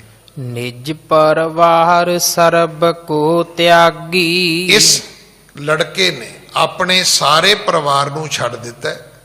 ਨਾ ਇਹਨੂੰ ਮੇਰੀ ਇੱਜ਼ਤ ਦਾ ਫਿਕਰ ਹੈ, ਨਾ ਇਹਨੂੰ ਆਪਣੇ ਚਾਚੇ ਦੇ ਵੱਧ ਦਾ ਫਿਕਰ ਹੈ ਕਿ ਮੇਰਾ ਭਰਾ ਮਾਰ ਦਿੱਤਾ ਗਿਆ ਹੈ। ਹਾਂਜੀ। ਭਇਓ ਵਿਸ਼ਨ ਚਰਨਨ ਅਨਰਾਗੀ। ਇਹ ਹੁਣ ਵਿਸ਼ਨੂੰ ਜੀ ਦੀ ਭਗਤੀ ਕਰਨੀ ਚਾਹੁੰਦਾ ਹੈ, ਕਿਉਂਕਿ ਉਹ ਜਾਣਦਾ ਹੀ ਵਿਸ਼ਨੂੰ ਜੀ ਨੂੰ ਸੀ। ਉਹਦੀ ਉਸ ਤੋਂ ਅੱਗੇ ਉਹਦਾ ਗਿਆਨ ਹੀ ਨਹੀਂ, ਉਹਦੀ ਉਸ ਤੋਂ ਅੱਗੇ ਸਮਝ ਹੀ ਨਹੀਂ। ਇੱਕ ਮੈਂ ਛੋਟੀ ਜਿਹੀ ਆਪ ਜੀ ਨੂੰ ਉਦਾਹਰਨ ਦਿਆ, ਸ਼ਾਇਦ ਇਹ ਗੱਲ ਸਪਸ਼ਟ ਹੋ ਜਾਏ। ਆ ਜਿਹਨੂੰ ਆਪਾਂ ਅੱਤਵਾਦੀ ਕਹਿੰਦੇ ਆ, ਕੋਈ ਉਹਨਾਂ ਨੂੰ ਖਾੜਕੂ ਕਹਿੰਦਾ ਹੈ, ਕੋਈ ਅਲਗਾਓਵਾਦੀ ਕਹਿੰਦਾ ਹੈ, ਕੋਈ ਟੈਰੋਰਿਸਟ ਕਹਿੰਦਾ ਹੈ। ਤੁਸੀਂ ਕੋਈ ਵੀ ਨਾਂ ਦੇ ਦਿਓ, ਕੋਈ ਉਹਨੂੰ ਮੁਜਾਹਿਦੀਨ ਕਹਿੰਦਾ ਹੈ। ਜਿਵੇਂ ਅਸੀਂ ਸਿੱਖਾਂ ਨੇ ਜਿਹੜੇ ਸਾਡੇ ਵਿੱਚ ਆਏ, ਅਸੀਂ ਉਹਨਾਂ ਨੂੰ ਖਾੜਕੂ ਕਿਹਾ, ਅਸੀਂ ਉਹਨਾਂ ਨੂੰ ਅੱਤਵਾਦੀ ਨਹੀਂ ਕਿਹਾ। ਮੁਸਲਮਾਨ ਉਹਨਾਂ ਨੂੰ ਮੁਜਾਹਿਦੀਨ ਕਹਿੰਦੇ, ਜਿਹੜੇ ਉਹਨਾਂ ਦੇ ਧਰਮ ਵਾਸਤੇ ਲੜਦੇ ਨੇ। ਦੇਖੋ ਸਰਕਾਰ ਨੇ ਤੇ ਕਿਸਾਨਾਂ ਨੂੰ ਵੀ ਕਹਿ ਦਿੱਤਾ ਵੀ ਇਹ ਖਾਲਿਸਤਾਨੀ ਨੇ। ਵੀ ਖਾਲਿਸਤਾਨੀ ਪੰਜਾਬ ਤੋਂ ਕਿੱਥੋਂ ਆ ਗਏ? ਕਦੇ ਸੁਣਿਆ ਤੁਸੀਂ ਪੰਜਾਬ 'ਚ ਕੋਈ ਖਾਲਿਸਤਾਨੀ MLA ਜਿੱਤਿਆ ਹੋਵੇ? ਕੋਈ ਨਹੀਂ। ਉੱਥੇ ਹਰ 5 ਸਾਲਾਂ ਬਾਅਦ ਵੋਟਾਂ ਪੈਂਦੀਆਂ ਨੇ। ਕੋਈ ਸਰਪੰਚ ਜਿੱਤਿਆ ਹੋਵੇ, ਕੋਈ MP MLA ਜਿੱਤਿਆ ਹੋਵੇ? ਨਹੀਂ। ਹੁਣ ਕਿਸੇ ਦੇ ਦਿਮਾਗ ਦੇ ਵਿੱਚ ਕੋਈ ਗੱਲ ਹੈਗੀ ਤਾਂ ਉਹਦਾ ਕੋਈ ਕੀ ਕਰ ਸਕਦਾ? ਪਰ ਗਰਾਊਂਡ ਲੈਵਲ ਤੇ ਤਾਂ ਕੁਝ ਨਹੀਂ ਹੈਗਾ ਨਾ। ਹੁਣ ਉਹਨਾਂ ਤੇ ਇਲਜ਼ਾਮ ਲਾ ਦਿੱਤਾ ਗਿਆ ਵੀ ਇਹ ਤਾਂ ਉਹ ਨੇ ਜੀ। ਇਹ ਗੱਲ ਇੱਕ ਕਹਿਣ ਦਾ ਤਰੀਕਾ ਹੈ, ਕਿਸੇ ਨੂੰ ਬਦਨਾਮ ਕਰਨ ਦਾ ਤਰੀਕਾ ਹੈ। ਪਰ ਮੇਰਾ ਇਹ ਸਬਜੈਕਟ ਨਹੀਂ, ਮੇਰਾ ਸਬਜੈਕਟ ਹੋਰ ਹੈ ਕਿ ਇੱਕ ਵੇਲਾ ਆਇਆ, ਸੈਟੇਲਾਈਟ ਫੋਨ ਆ ਗਿਆ। ਹੁਣ ਸਭ ਤੋਂ ਪਹਿਲਾਂ ਇਹਨਾਂ ਨੂੰ ਯੂਜ਼ ਕਿਹਨੇ ਕੀਤਾ? ਇਸ ਕੈਟਾਗਰੀ ਨੇ। ਬੜੀ ਇਹ ਤਾਂ ਗੱਲ ਚੱਲੀ, ਉਹ ਜੀ ਉਹਨਾਂ ਕੋਲ ਤੇ ਸੈਟੇਲਾਈਟ ਫੋਨ ਆ ਗਏ ਨੇ ਜੀ, ਉਹ ਤਾਂ ਫੜੇ ਹੀ ਨਹੀਂ ਜਾ ਸਕਦੇ। ਬਿਲਕੁਲ ਠੀਕ ਹੈ, ਨਹੀਂ ਫੜੇ ਜਾ ਸਕਦੇ। ਪਰ ਇਹ ਭੁੱਲ ਗਏ ਵੀ ਕਿਸੇ ਇੱਕ ਸਰਕਾਰ ਤੋਂ ਨਹੀਂ ਫੜੇ ਜਾਣਗੇ, ਪਰ ਜਿਹਨੇ ਸੈਟੇਲਾਈਟ ਛੱਡੀ ਹੈ ਜਾਂ ਜਿਹਨੇ ਸੈਟੇਲਾਈਟ ਬਣਾਈ ਹੈ, ਉਹਦੇ ਤੋਂ ਬਾਹਰ ਕਿਵੇਂ ਚੱਲ ਜਾਓਗੇ ਤੁਸੀਂ? ਜਿਵੇਂ ਅੱਜ ਮੇਰੇ ਵਰਗਾ ਬੰਦਾ ਕੋਈ ਫੋਨ ਵਰਤਦਾ ਹੈ ਤੇ ਉਹ ਕਵੇ ਜੀ ਮੇਰੇ ਫੋਨ ਦੀ ਤਾਂ ਕੋਈ ਗੱਲ ਕਿਸੇ ਨੂੰ ਪਤਾ ਹੀ ਨਹੀਂ ਲੱਗ ਸਕਦੀ। ਜਿਹੜਾ ਤੁਹਾਡਾ ਸਰਵਿਸ ਪ੍ਰੋਵਾਈਡਰ ਹੈ, ਉਹਦੇ ਤੋਂ ਤੁਸੀਂ ਕਿੱਥੇ ਭੱਜੋਗੇ? ਭੱਜ ਸਕਦੇ ਤੁਸੀਂ?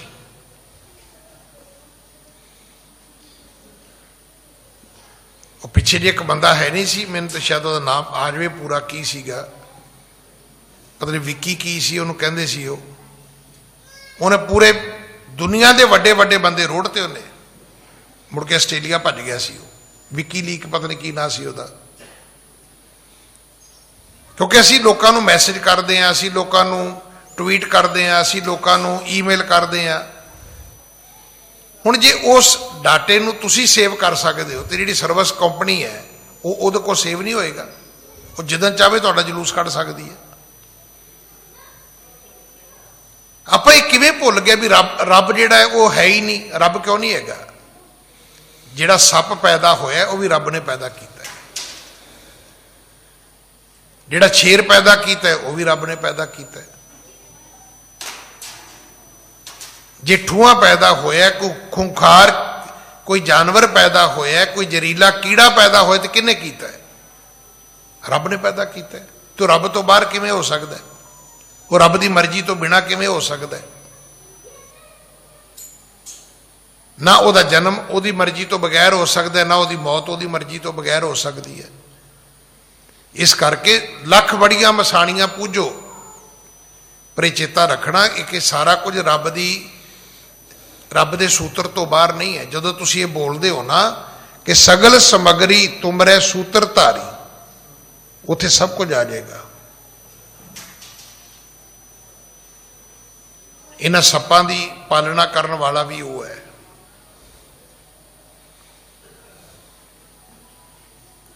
ਹੁਣ ਸ਼ੇਰ ਦੀ ਪਾਲਣਾ ਕੌਣ ਕਰਦਾ? ਤੁਸੀਂ ਸੁਣਿਆ ਕਦੇ ਸ਼ੇਰ ਘਾਹ ਖਾਂਦਾ? ਕਦੇ ਆਪ ਜੀ ਨੇ ਸੁਣਿਆ? ਇਹ ਕਹਾਵਤ ਹੈ ਕਿ ਸ਼ੇਰ ਬੁੱਢਾ ਵੀ ਹੋ ਜਾਏ ਤੇ ਮਾਸ ਖਾਏਗਾ। ਫਿਰ ਰੱਬ ਨੇ ਉਹਦੇ ਲਈ ਪ੍ਰਬੰਧ ਕੀਤਾ ਹੈ। ਮੈਂ ਤੇ ਜਦੋਂ ਡਿਸਕਵਰੀ ਵੇਖਾਂ ਮੈਂ ਤੇ ਹੈਰਾਨ ਹੁੰਨਾ ਵੀ ਸ਼ੇਰ ਨੇ ਜਾਨਵਰ ਨੂੰ ਧੌਣ ਤੋਂ ਫੜਨਾ ਸਿੱਖਿਆ। ਉਹਦੇ ਬੱਚੇ ਨੂੰ ਕਿਹਨੇ ਟ੍ਰੇਨਿੰਗ ਦਿੱਤੀ ਹੈ? ਉਹਦਾ ਬੱਚਾ ਵੀ ਜਦੋਂ ਸ਼ਿਕਾਰ ਕਰਦਾ ਉਹ ਵੀ ਉਹਨੂੰ ਧੌਣ ਤੋਂ ਹੀ ਫੜਦਾ।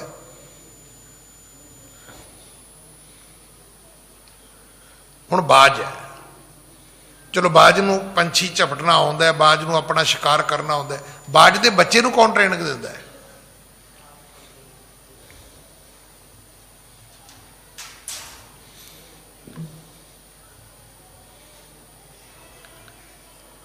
ਸੱਪ ਨੇ, ਅਜਗਰ ਸੱਪ ਹੈ। ਹੁਣ ਤਾਂ ਅਸੀਂ ਚਲੋ ਜ਼ਿੰਦਗੀ 'ਚ ਉੱਦਾਂ ਦੇ ਤੁਸੀਂ ਵੀ ਨਹੀਂ ਵੇਖਿਆ, ਮੈਂ ਵੀ ਨਹੀਂ ਵੇਖਿਆ, ਪਰ ਵੀਡੀਓ ਦੇ ਵਿੱਚ ਅਸੀਂ ਰੋਜ਼ ਵੇਖਦੇ ਹਾਂ। ਅਜਗਰ ਸੱਪ ਨੂੰ ਕਿਹਨੇ ਸਿਖਾਇਆ ਵੀ ਤੂੰ ਮਗਰਮੱਛ ਨੂੰ ਵੀ ਖਾ ਸਕਦਾ ਹੈ? ਉਹ ਜਦੋਂ ਵਲੇਟਾ ਮਾਰਦਾ ਹੈ, ਸਾਡੀ ਗਲਤੀ ਹੈ ਵੀ ਅਸੀਂ ਮਾੜੀਆਂ ਚੀਜ਼ਾਂ ਵੇਖਦੇ ਹਾਂ। ਤੁਸੀਂ ਕੁਦਰਤ ਨੂੰ ਵੇਖਣ ਜਾਓਗੇ, ਤੁਹਾਡਾ ਆਪਣੇ ਆਪ ਸਿਰ ਝੁਕ ਜਾਏਗਾ ਰੱਬ ਅੱਗੇ। ਵੱਡੀ ਤੋਂ ਵੱਡੀ ਚੀਜ਼ ਨੂੰ ਸੱਪ ਪਹਿਲਾਂ ਆਪਣੇ ਸਰੀਰ ਨਾਲ ਲਪੇਟਦਾ ਹੈ, ਔਰ ਇੰਨਾ ਲਪੇਟਦਾ ਹੈ, ਮੇਰਾ ਖਿਆਲ ਜੋ ਮੈਨੂੰ ਸਮਝ ਆਉਂਦੀ ਹੈ ਕਿ ਸ਼ਾਇਦ ਕਿਸੇ ਜ਼ਿਮੀਂਦਾਰ ਨੇ ਇਦਾਂ ਤੇ ਪੱਠੇ ਵੀ ਨਹੀਂ ਬੱਧੇ ਹੋਣੇ ਅਰਸੇ ਨਾਲ, ਕਿ ਮਜਾਲਗੀ ਉਹ ਜਾਨਵਰ ਜਿਹੜਾ ਉਹ ਹਿੱਲ ਜਾਏ ਉਹਦੇ ਕੋਲੋਂ। ਕੀ ਕਰਦਾ ਹੈ? ਪਹਿਲਾਂ ਉਹਨੂੰ ਮਾਰਦਾ, ਉਹ ਜਾਂ ਮਰਿਆ ਵਰਗਾ ਕਰ ਦਿੰਦਾ, ਉਹਦਾ ਇੰਨਾ ਜ਼ੋਰ ਲਵਾ ਦਿੰਦਾ ਹੈ ਕਿ ਜਦੋਂ ਨਿਰਾਲ ਹੋ ਜਾਏ ਫਿਰ ਉਹ ਖਾ ਲੈਂਦਾ ਉਹਨੂੰ। ਤੋ ਇਸ ਕਥਾ ਨੂੰ ਜਦੋਂ ਆਪਾਂ ਸੁਣਦੇ ਹਾਂ ਤਾਂ ਸਮਝ ਆਉਣੀ ਚਾਹੀਦੀ ਹੈ ਕਿ ਹੈ ਸਾਰਾ ਹੀ ਪਰਮਾਤਮਾ ਹੈ। ਫਰਕ ਇੰਨਾ ਹੀ ਹੈ, ਅੱਜ ਵੀ ਜਿਹੜੇ ਲੋਕ ਨੇ, ਕਈ ਲੋਕਾਂ ਨੂੰ ਇਹ ਨਹੀਂ ਪਤਾ ਰੱਬ ਕਿਹਨੂੰ ਕਹਿੰਦੇ ਨੇ। ਉਹ ਕਿਸੇ ਕੀਰਤਨ ਪੂਜਾ ਦੇ ਵਿੱਚ ਲੱਗੇ ਹੋਏ ਨੇ, ਪਰ ਇਹ ਜ਼ਰੂਰ ਚੇਤਾ ਰੱਖਣਾ ਵੀ ਉਹ ਕੀਰਤਨ ਵੀ ਜਿਹੜੀ ਹੈ ਉਹ ਵੀ ਰੱਬ ਦੀ ਕਿਰਤ ਹੈ। ਤੁਸੀਂ ਮੜੀ ਮਸਾਣੀ ਦੀ ਪੂਜਾ ਕਰੋਗੇ, ਕਿਸੇ ਦੀ ਵੀ ਪੂਜਾ ਕਰੋਗੇ, ਅਖੀਰ ਉਹ ਚੀਜ਼ ਬਣੀ ਰੱਬ ਤੋਂ ਹੀ ਹੈ। ਉਹਦਾ ਜਿਹੜਾ ਸਰਵਿਸ ਪ੍ਰੋਵਾਈਡਰ ਹੈ ਉਹ ਰੱਬ ਖੁਦ ਆਪ ਹੈ। ਅੱਗੋਂ ਉਹਦੀਆਂ ਤੁਸੀਂ ਗਵਾਚ ਜਾਓ, ਤੁਹਾਡੀ ਮਰਜ਼ੀ ਹੈ ਭਾਈ। ਹਾਂਜੀ। ਜੋ ਨਿਜ ਸੁਤ ਪਰ ਹਿਤ ਕੋ ਚਾਹੀ, ਜੋ ਨਿਜ ਸੁਤ ਪਰ ਹਿਤ ਕੋ ਚਾਹੀ। ਦੇਖੋ ਕਿਆ ਕਮਾਲ ਦੀ ਉਹਦੀ ਰਾਜਨੀਤੀ ਸੀ। ਕਹਿੰਦਾ ਅਗਰ ਤੁਹਾਡਾ ਪੁੱਤਰ ਕਿਸੇ ਹੋਰ ਦੇ ਹਿੱਤ ਵਿੱਚ ਹੈ ਤੇ ਉਹ ਤੁਹਾਡਾ ਪੁੱਤਰ ਤੁਹਾਡਾ ਦੁਸ਼ਮਣ ਹੈ। ਸਾਨੂੰ ਦੁਸ਼ਮਣ ਦੀ ਪਰਿਭਾਸ਼ਾ ਵੀ ਨਹੀਂ ਪਤਾ, ਨਾ ਸਾਨੂੰ ਆਪਣਿਆਂ ਦੀ ਪਰਿਭਾਸ਼ਾ ਪਤਾ ਹੈ। ਮੈਂ ਤਾਂ ਕਈ ਵਾਰੀ ਜ਼ਿੰਦਗੀ 'ਚ ਹੈਰਾਨ ਹੁੰਦਾ, ਜਿਵੇਂ ਆਪਾਂ ਰੋਜ਼ ਇੱਥੇ ਕਹਿੰਦੇ ਅਸੀਂ ਤਾਂ ਸਰਬੱਤ ਦਾ ਭਲਾ ਮੰਗਦੇ ਹਾਂ ਜੀ। ਸਰਬੱਤ ਦੇ ਭਲਾ ਮੰਗਣ ਵਾਲੇ ਨੂੰ ਕੋਲ ਬਿਠਾ ਕੇ ਪੁੱਛੋ ਵੀ ਤੈਨੂੰ ਨਿੱਜ ਦੇ ਭਲੇ ਦਾ ਪਾਠ ਆਉਂਦਾ ਹੈ? ਤੈਨੂੰ ਆਪਣੇ ਸੈਲਫ ਦੇ ਭਲੇ ਦਾ ਪਤਾ ਹੈ? ਲੈ ਬੈਠ ਤੇ ਦੱਸ, ਸਵੇਰੇ ਕਿੰਨੇ ਵਜੇ ਉੱਠਦਾ ਹੈ? ਜਦੋਂ ਅੱਖ ਖੁੱਲ ਜਾਏ ਤੇ ਫਿਰ ਤੈਨੂੰ ਹੀ ਨਹੀਂ ਪਤਾ ਵੀ ਤੇਰਾ ਭਲਾ ਕਾਹਦੇ 'ਚ ਹੈ। ਸਵੇਰੇ ਉੱਠ ਕੇ ਖਾਂਦਾ ਕੀ ਹੈ ਤੂੰ? ਜੋ ਮਿਲ ਜੇ ਜੀ। ਹੁਣ ਪੁੱਛੋ ਵੀ ਤੈਨੂੰ ਹੀ ਨਹੀਂ ਪਤਾ। ਹੁਣ ਕਈ ਬੰਦੇ ਮਿਲਣਗੇ, ਅਸੀਂ ਤਾਂ ਸਵੇਰੇ 4 ਵਜੇ ਸੈਰ ਕਰੀਦੀ ਹੈ। 4 ਵਜੇ ਸੈਰ ਗਰਮੀ 'ਚ ਤੇ ਵਾਜਬ ਹੋ ਸਕਦੀ ਹੈ, ਸਿਆਲ 'ਚ ਮੌਤ ਤੋਂ ਇਲਾਵਾ ਕੁਛ ਨਹੀਂ ਹੈਗਾ। ਸੈਰ ਉਦੋਂ ਕਰਨੀ ਚਾਹੀਦੀ ਹੈ ਜਦੋਂ ਹਵਾ ਦੇ ਵਿੱਚ ਆਕਸੀਜਨ ਆ ਜਾਏ। ਤੇ ਤੁਹਾਨੂੰ ਪਤਾ ਹੈ ਰਾਤ ਨੂੰ ਆਕਸੀਜਨ ਕੋਈ ਦਰਖਤ ਨਹੀਂ ਛੱਡਦਾ, ਇੱਕ ਪਿੱਪਲ ਤੋਂ ਬਗੈਰ। ਕਈ ਬੰਦੇ ਤੁਹਾਨੂੰ ਮਿਲਣਗੇ, ਉਹ ਜੀ ਸੈਰ ਕਰਨ ਗਏ ਮਰ ਕੇ, ਮਰਨਾ ਤਾਂ ਉਹਨੇ ਹੈਗਾ ਵੀ ਉਦੋਂ ਆਕਸੀਜਨ ਤਾਂ ਹੈ ਨਹੀਂ ਸੀ ਜਿਸ ਵੇਲੇ ਉਹ ਘਰੋਂ ਬਾਹਰ ਨਿਕਲਿਆ।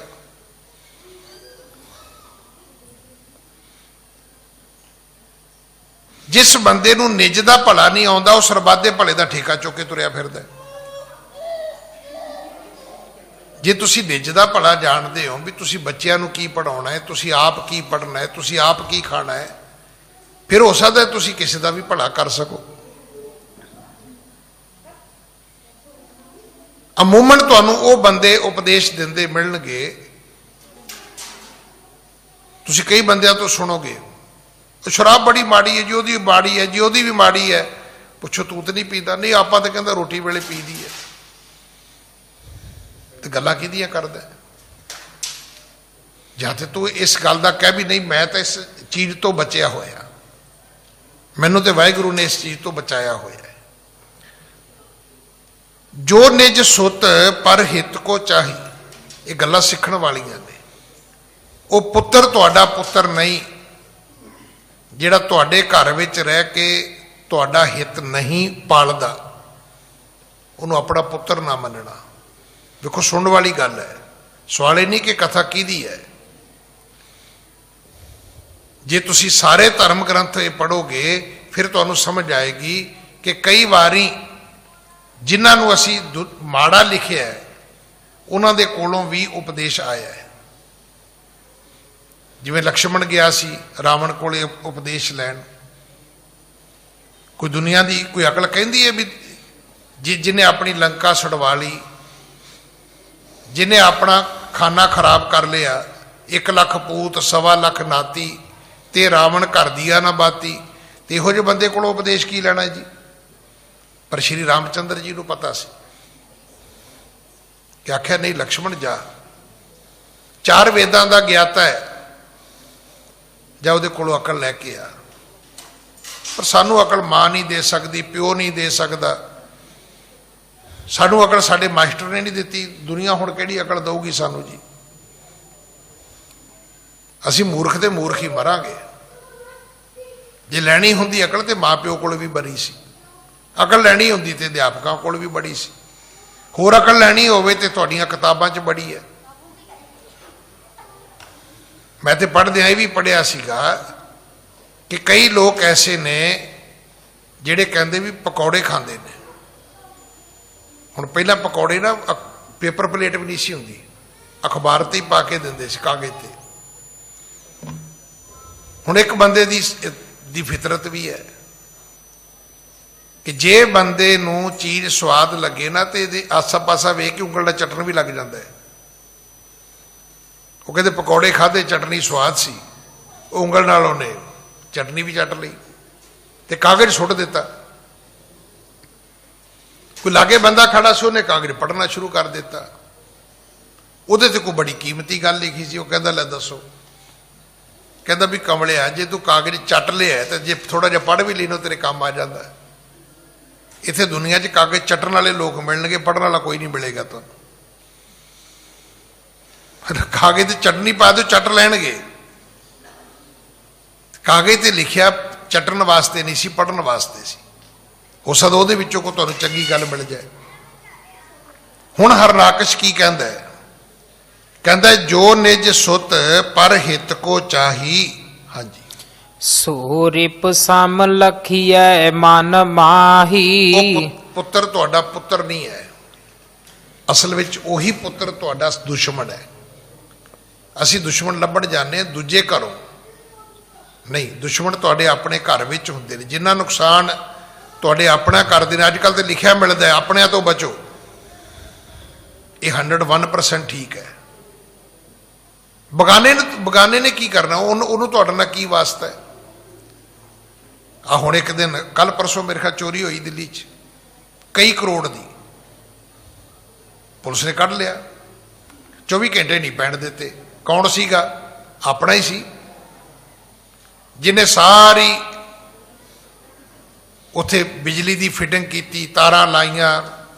ਉਹਨੂੰ ਪਤਾ ਸੀ ਕਿਹੜਾ ਰਾਹ ਕਿੱਥੋਂ ਨਿਕਲਦਾ, ਉਹਨੂੰ ਤਾਂ ਤਾਰਾਂ ਦਾ ਵੀ ਪਤਾ ਸੀ ਕਿਹੜੀ ਤਾਰ ਕਿੱਥੋਂ ਨਿਕਲਦੀ ਹੈ। ਤੁਹਾਡਾ ਨੁਕਸਾਨ ਤੁਹਾਡਿਆਂ ਨੇ ਹੀ ਕਰਨਾ, ਬਗਾਨਾ ਕਿਉਂ ਕਰੇਗਾ? ਬਗਾਨੇ ਨੇ ਕੀ ਲੈਣਾ ਦੇਣਾ? ਉਹਨੂੰ ਤਾਂ ਪਤਾ ਹੀ ਨਹੀਂ, ਬਗਾਨੇ ਨੂੰ ਤੁਹਾਡੇ ਬਾਰੇ ਕੋਈ ਨੌਲੇਜ ਨਹੀਂ ਹੈ। ਜੇ ਤੁਹਾਡਾ ਪੁੱਤਰ ਤੁਹਾਡਾ ਹਿੱਤ ਨਹੀਂ ਚਾਹੁੰਦਾ ਤੇ ਉਹਨੂੰ ਦੁਸ਼ਮਣ ਕਰਕੇ ਮੰਨੋ, ਮਤ ਭੁਲੇਖੇ 'ਚ ਪਵੋ ਕਿ ਉਹ ਤੁਹਾਡਾ ਆਪਣਾ ਪੁੱਤਰ ਹੈ। ਨਹੀਂ, ਹਰਨਾਕਸ਼ ਕਹਿੰਦਾ ਕਿ ਸੋ ਰਿਪ ਸਮ ਲਖੀਏ ਮਨ ਮਾਹੀ। ਉਹ ਦੁਸ਼ਮਣ ਵਰਗਾ ਹੈ, ਉਹ ਪੁੱਤਰ ਵੀ ਦੁਸ਼ਮਣ ਹੈ। ਅੱਗੇ ਜਾ ਕੇ ਕਥਾ ਹੋਰ ਸੁਣੋ। ਹਾਂਜੀ, ਜੋ ਪਰ ਸੁਤ ਆਪਣੋ ਹਿਤਕਾਰੀ। ਉਹ ਪੁੱਤਰ ਜਿਹੜਾ ਕਿਸੇ ਦਾ ਹੈ ਪਰ ਤੁਹਾਡਾ ਹਿੱਤ ਚਾਹੁੰਦਾ ਹੈ, ਤੁਹਾਡਾ ਪਿਆਰ ਚਾਹੁੰਦਾ ਹੈ, ਤੁਹਾਡੀ ਸੇਵਾ ਚਾਹੁੰਦਾ ਹੈ, ਤੁਹਾਡਾ ਭਲਾ ਚਾਹੁੰਦਾ ਹੈ, ਪਰ ਪੁੱਤਰ ਤੁਹਾਡਾ ਨਹੀਂ, ਤੁਹਾਡੇ ਤੋਂ ਪੈਦਾ ਨਹੀਂ ਹੋਇਆ। ਉਹ ਕਿਸੇ ਹੋਰ ਮਾਂ ਤੋਂ ਪੈਦਾ ਹੋਇਆ, ਕਿਸੇ ਹੋਰ ਪਿਤਾ ਦੀ ਬਿੰਦ ਤੋਂ ਪੈਦਾ ਹੋਇਆ, ਪਰ ਉਹ ਤੁਹਾਡਾ ਭਲਾ ਚਾਹੁੰਦਾ ਹੈ। ਹਾਂਜੀ, ਪੁੱਤਰ ਸਮਾਨ ਦਿਜੈ ਸੁਖ ਭਾਰੀ। ਫਿਰ ਉਹਨੂੰ ਪੁੱਤਰਾਂ ਵਾਲੇ ਸੁਖ ਦਿਓ। ਸਾਡੀ ਗਲਤੀ ਇਹ ਹੈ, ਜਿਹੜੇ ਨੌਕਰਾਂ ਨੇ ਸਵੇਰੇ ਉੱਠ ਕੇ ਤੁਹਾਨੂੰ ਚਾਹ ਦੇਣੀ ਹੈ, ਸੌਣ ਲੱਗਿਆਂ ਤੁਹਾਡੇ ਪੈਰਾਂ ਨੂੰ ਮਾਲਿਸ਼ ਕਰਨੀ ਹੈ, ਆਪਾਂ ਸਭ ਤੋਂ ਵੱਧ ਅਨਾਦਰ ਉਹਨਾਂ ਦਾ ਕਰਦੇ ਹਾਂ, ਸਭ ਤੋਂ ਵੱਧ ਬੇਇੱਜ਼ਤੀ ਉਹਨਾਂ ਦੀ ਕਰਦੇ ਹਾਂ। ਸਾਰਾ ਦਿਨ ਗਾਲਾਂ ਉਹਨਾਂ ਨੂੰ ਕੱਢਦੇ ਆ ਤੇ ਖੱਟ ਕਮਾ ਕੇ ਕਿਹਨਾਂ ਨੂੰ ਦਿੰਨੇ ਆ? ਜਿਨ੍ਹਾਂ ਨੇ ਕਈ ਵਾਰੀ ਮਰਿਆਂ ਤੇ ਵੀ ਨਹੀਂ ਆਉਣਾ। ਉਹਨੇ ਕਹਿਣਾ ਕੋਈ ਨਹੀਂ, ਤੁਸੀਂ ਫਿਊਨਰਲ ਹੋਮ ਲੈ ਜਾਓ, ਕੋਈ ਨਹੀਂ, ਮੈਂ ਬਾਅਦ ਚ ਆ ਜਾਵਾਂਗਾ। ਉਹਨਾਂ ਦੀ ਖਾਤਰ ਮੈਂ ਤਾਂ ਕਈ ਵਾਰੀ ਬੇਨਤੀ ਕਰਦਾ ਵੀ ਆਪਾਂ ਤਾਂ ਗੋਰਿਆਂ ਦੇ ਨੇੜੇ ਤੇੜੇ ਵੀ ਨਹੀਂ ਹੈਗੇ। ਉਦੋਂ ਹੀ ਆਪਾਂ ਨੂੰ ਆਦਤ ਪਈ ਵੀ ਆਪਣੀ ਪੇਟ ਆਪ ਹੀ ਥਪਾਈ ਜਾਣੀ, ਅਸੀਂ ਬੜੇ ਚੰਗੇ ਆ ਜੀ। ਕਿਵੇਂ ਚੰਗੇ ਆ? ਗੋਰੇ ਬਿੱਲੀਆਂ ਦੇ ਨਾਂ ਤੇ ਵਿਲ ਕਰ ਜਾਂਦੇ ਨੇ, ਬਿੱਲੀਆਂ ਦੇ ਨਾਂ ਤੇ। ਮੈਨੂੰ ਵੀ ਬੜੀ ਦੇਰ ਬਾਅਦ ਸਮਝ ਆਈ ਵੀ ਬਿੱਲੀਆਂ ਦੇ ਨਾਂ ਤੇ ਵਿਲ ਕਿੱਦਾਂ ਹੋ ਗਈ। ਅਸਲ 'ਚ ਗੋਰਾ ਜਾਂ ਗੋਰੀ ਇਕੱਲੇ ਰਹਿੰਦੇ ਸੀ, ਘਰ 'ਚ ਦੋ ਬਿੱਲੀਆਂ ਸੀ, ਉਹ ਕਦੇ ਇੱਧਰ ਟੱਪਦੀਆਂ ਕਦੇ ਇੱਧਰ ਟੱਪਦੀਆਂ। ਉਹਨਾਂ ਨੇ ਸਾਰੀ ਉਮਰ ਉਹਨਾਂ ਨੂੰ ਡਿਪਰੈਸ਼ਨ 'ਚ ਨਹੀਂ ਜਾਣ ਦਿੱਤਾ, ਉਹਨਾਂ ਨੂੰ ਕਦੇ ਉਹਨਾਂ ਨੇ ਉਦਾਸ ਨਹੀਂ ਹੋਣ ਦਿੱਤਾ। ਉਹਨਾਂ ਦਾ ਮਨ ਪਰਚਦਾ ਰਿਹਾ। ਅਖੀਰ ਉਹਨਾਂ ਨੇ ਕਿਹਾ ਵੀ ਠੀਕ ਹੈ, ਵਿਲ ਕੀ ਹੈ ਕਿ ਜਿੰਨਾ ਚਿਰ ਬਿੱਲੀਆਂ ਜਿਉਂਦੀਆਂ ਨੇ ਸਾਡੀ ਪ੍ਰਾਪਰਟੀ ਦੇ ਦੀਆਂ ਇਹ ਮਾਲਕ ਨੇ। ਉਹਨਾਂ ਬਿੱਲੀਆਂ ਲਈ ਵਕੀਲ ਰੱਖ ਦਿੱਤੇ, ਉਹਨਾਂ ਬਿੱਲੀਆਂ ਦੇ ਲਈ ਡਾਕਟਰ ਅਪੁਆਇੰਟ ਕਰਾ ਦਿੱਤੇ। ਹਾਂ, ਜਦੋਂ ਮਰ ਜਾਣਗੀਆਂ ਉਸ ਤੋਂ ਬਾਅਦ ਉਹ ਪ੍ਰਾਪਰਟੀ ਕਿਹਨੂੰ ਦੇਣੀ ਉਹ ਲਿਖ ਦਿੱਤਾ ਉਹਨਾਂ ਨੇ। ਪਰ ਜਿਨ੍ਹਾਂ ਬਿੱਲੀਆਂ ਨੇ ਮੇਰੀ ਜ਼ਿੰਦਗੀ 'ਚ ਮੈਨੂੰ ਮੇਰਾ ਮਨ ਪਰਚਾ ਕੇ ਰੱਖਿਆ, ਨਹੀਂ, ਮੇਰੇ ਜਾਣ ਤੋਂ ਬਾਅਦ ਇਹ ਬਿੱਲੀਆਂ ਬੇਘਰ ਨਹੀਂ ਹੋਣਗੀਆਂ। ਕਦੇ ਆਪਾਂ ਸੋਚਿਆ ਵੀ ਸਾਡੇ ਘਰ ਦਾ ਇੱਕ ਨੌਕਰ ਹੈ, ਉਹਨੇ ਸਾਰੀ ਉਮਰ ਇਹ ਕੀਤਾ ਹੈ, ਤੂੰ ਮਰਨ ਲੱਗਿਆ, ਤੂੰ ਆਪਣੇ ਬੱਚਿਆਂ ਨੂੰ ਕਰੋੜਾਂ ਕਰੋੜਾਂ ਰੁਪਈਆ ਦੇ ਚੱਲਿਆ, ਤੇ ਜੇ ਤੂੰ ਮਰਨ ਵਾਲਾ ਹੋ ਗਿਆ ਤੇ ਤੇਰਾ ਨੌਕਰ ਵੀ ਤਾਂ ਬੁੱਢਾ ਹੋ ਗਿਆ ਹੋਏਗਾ, ਕਿ ਤੂੰ ਉਹਦੇ ਬਾਰੇ ਥੋੜਾ ਜਿਹਾ ਸੋਚਿਆ ਵੀ ਮੇਰੇ ਜਾਣ ਤੋਂ ਬਾਅਦ ਮੇਰੇ ਬੱਚਿਆਂ ਨੇ ਤੈਨੂੰ ਰੱਖਣਾ ਨਹੀਂ। ਉਹਨਾਂ ਕਹਿਣਾ ਵੀ ਇਹ ਹੁਣ ਨਾ ਤੇ ਗੱਡੀ ਚਲਾ ਸਕਦਾ, ਨਾ ਇਹ ਰੋਟੀ ਸਰਵ ਕਰ ਸਕਦਾ, ਨਾ ਇਹ ਗੇਟ ਤੇ ਰਾਖੀ ਰੱਖ ਸਕਦਾ, ਨਾ ਇਹ ਚੋਰ ਨੂੰ ਫੜਨ ਜੋਗਾ ਹੈ, ਨਾ ਇਹ ਰਾਤ ਨੂੰ ਜਾਗਣ ਜੋਗਾ ਹੈ, ਕੱਢੋ ਇਹਨੂੰ ਬਾਹਰ ਕੱਢੋ। ਪਰ ਉਹਨਾਂ ਨੂੰ ਇਹ ਨਹੀਂ ਪਤਾ ਕਿ ਤੁਹਾਡਾ ਘਰ ਸਾਰੀ ਉਮਰ ਇਹਦੇ ਇਸ ਬੰਦੇ ਕਰਕੇ ਸੇਫ ਰਿਹਾ। ਜਿਹਦੇ ਮਨ ਦੀ ਥੋੜੀ ਜਿਹੀ ਬੇਈਮਾਨੀ ਹੁੰਦੀ ਤੇ ਸ਼ਾਇਦ ਤੁਹਾਡੇ ਘਰ ਦੀ ਅੱਜ ਇਹ ਤਸਵੀਰ ਵੀ ਨਾ ਹੁੰਦੀ। ਇਹ ਤੁਹਾਡਾ ਘਰ ਲੁਟਾ ਵੀ ਸਕਦਾ ਸੀ, ਤੁਹਾਡੀਆਂ ਗੱਲਾਂ ਬਾਹਰ ਜਾ ਕੇ ਦੱਸ ਸਕਦਾ ਸੀ, ਤੁਹਾਡੇ ਘਰ ਦਾ ਬਹੁਤ ਕੋਈ ਨੁਕਸਾਨ ਕਰ ਸਕਦਾ ਸੀ। ਬੜੇ ਨੌਕਰ ਨੇ, ਮਾਲਕਾਂ ਨੂੰ ਖਾ ਗਏ, ਸਰਾਣਾ ਦੱਬ ਕੇ ਮਾਰ ਦਿੱਤੇ ਉਹਨਾਂ ਨੇ ਮਾਲਕ। ਪਰ ਉਹ ਵੀ ਹੈਗੇ ਨੇ ਜਿਨ੍ਹਾਂ ਨੇ ਤੁਹਾਡੇ ਪੈਰ ਧੋਤੇ ਗਰਮ ਪਾਣੀ ਨਾਲ। ਹਰਨਾਕਸ਼ ਕਹਿੰਦਾ ਹੈ ਕਿ ਜਿਹੜਾ ਪੁੱਤਰ ਤੁਹਾਡਾ ਬੁਰਾ ਮੰਗੇ ਉਹ ਪੁੱਤਰ ਨਹੀਂ ਹੈ, ਤੇ ਜਿਹੜਾ ਕਿਸੇ ਦਾ ਪੁੱਤਰ ਤੁਹਾਡਾ ਭਲਾ ਮੰਗੇ ਉਹ ਤੁਹਾਡਾ ਪੁੱਤਰ ਹੈ। ਉਹਨੂੰ ਕਿੰਨੇ ਸੁੱਖ ਦੇਣੇ ਨੇ। ਪੁੱਤਰ ਸਮਾਨ ਦੀਜੈ ਸੁਖ ਭਾਰੀ, ਉਹਨੂੰ ਆਪਣੇ ਬੱਚਾ ਸਮਝ ਕੇ ਪਾਲਿਓ ਜੇ, ਬੱਚਿਆਂ ਵਾਂਗੂ ਉਹਨੂੰ ਸੁੱਖ ਦਿਆ ਜੇ। ਜਿੰਨੇ ਸੁੱਖ ਆਪਣੇ ਬੱਚੇ ਨੂੰ ਦਿੱਤੇ ਨੇ ਨਾ, ਇੰਨੇ ਸੁੱਖ ਦੇਣੇ ਉਸ ਬੱਚੇ ਨੂੰ ਤੁਸੀਂ, ਭਾਵੇਂ ਉਹ ਪੁੱਤਰ ਕਿਸੇ ਦਾ ਹੈ, ਤੁਹਾਨੂੰ ਤਾਂ ਸੁੱਖ ਦੇ ਰਿਹਾ ਹੈ ਨਾ।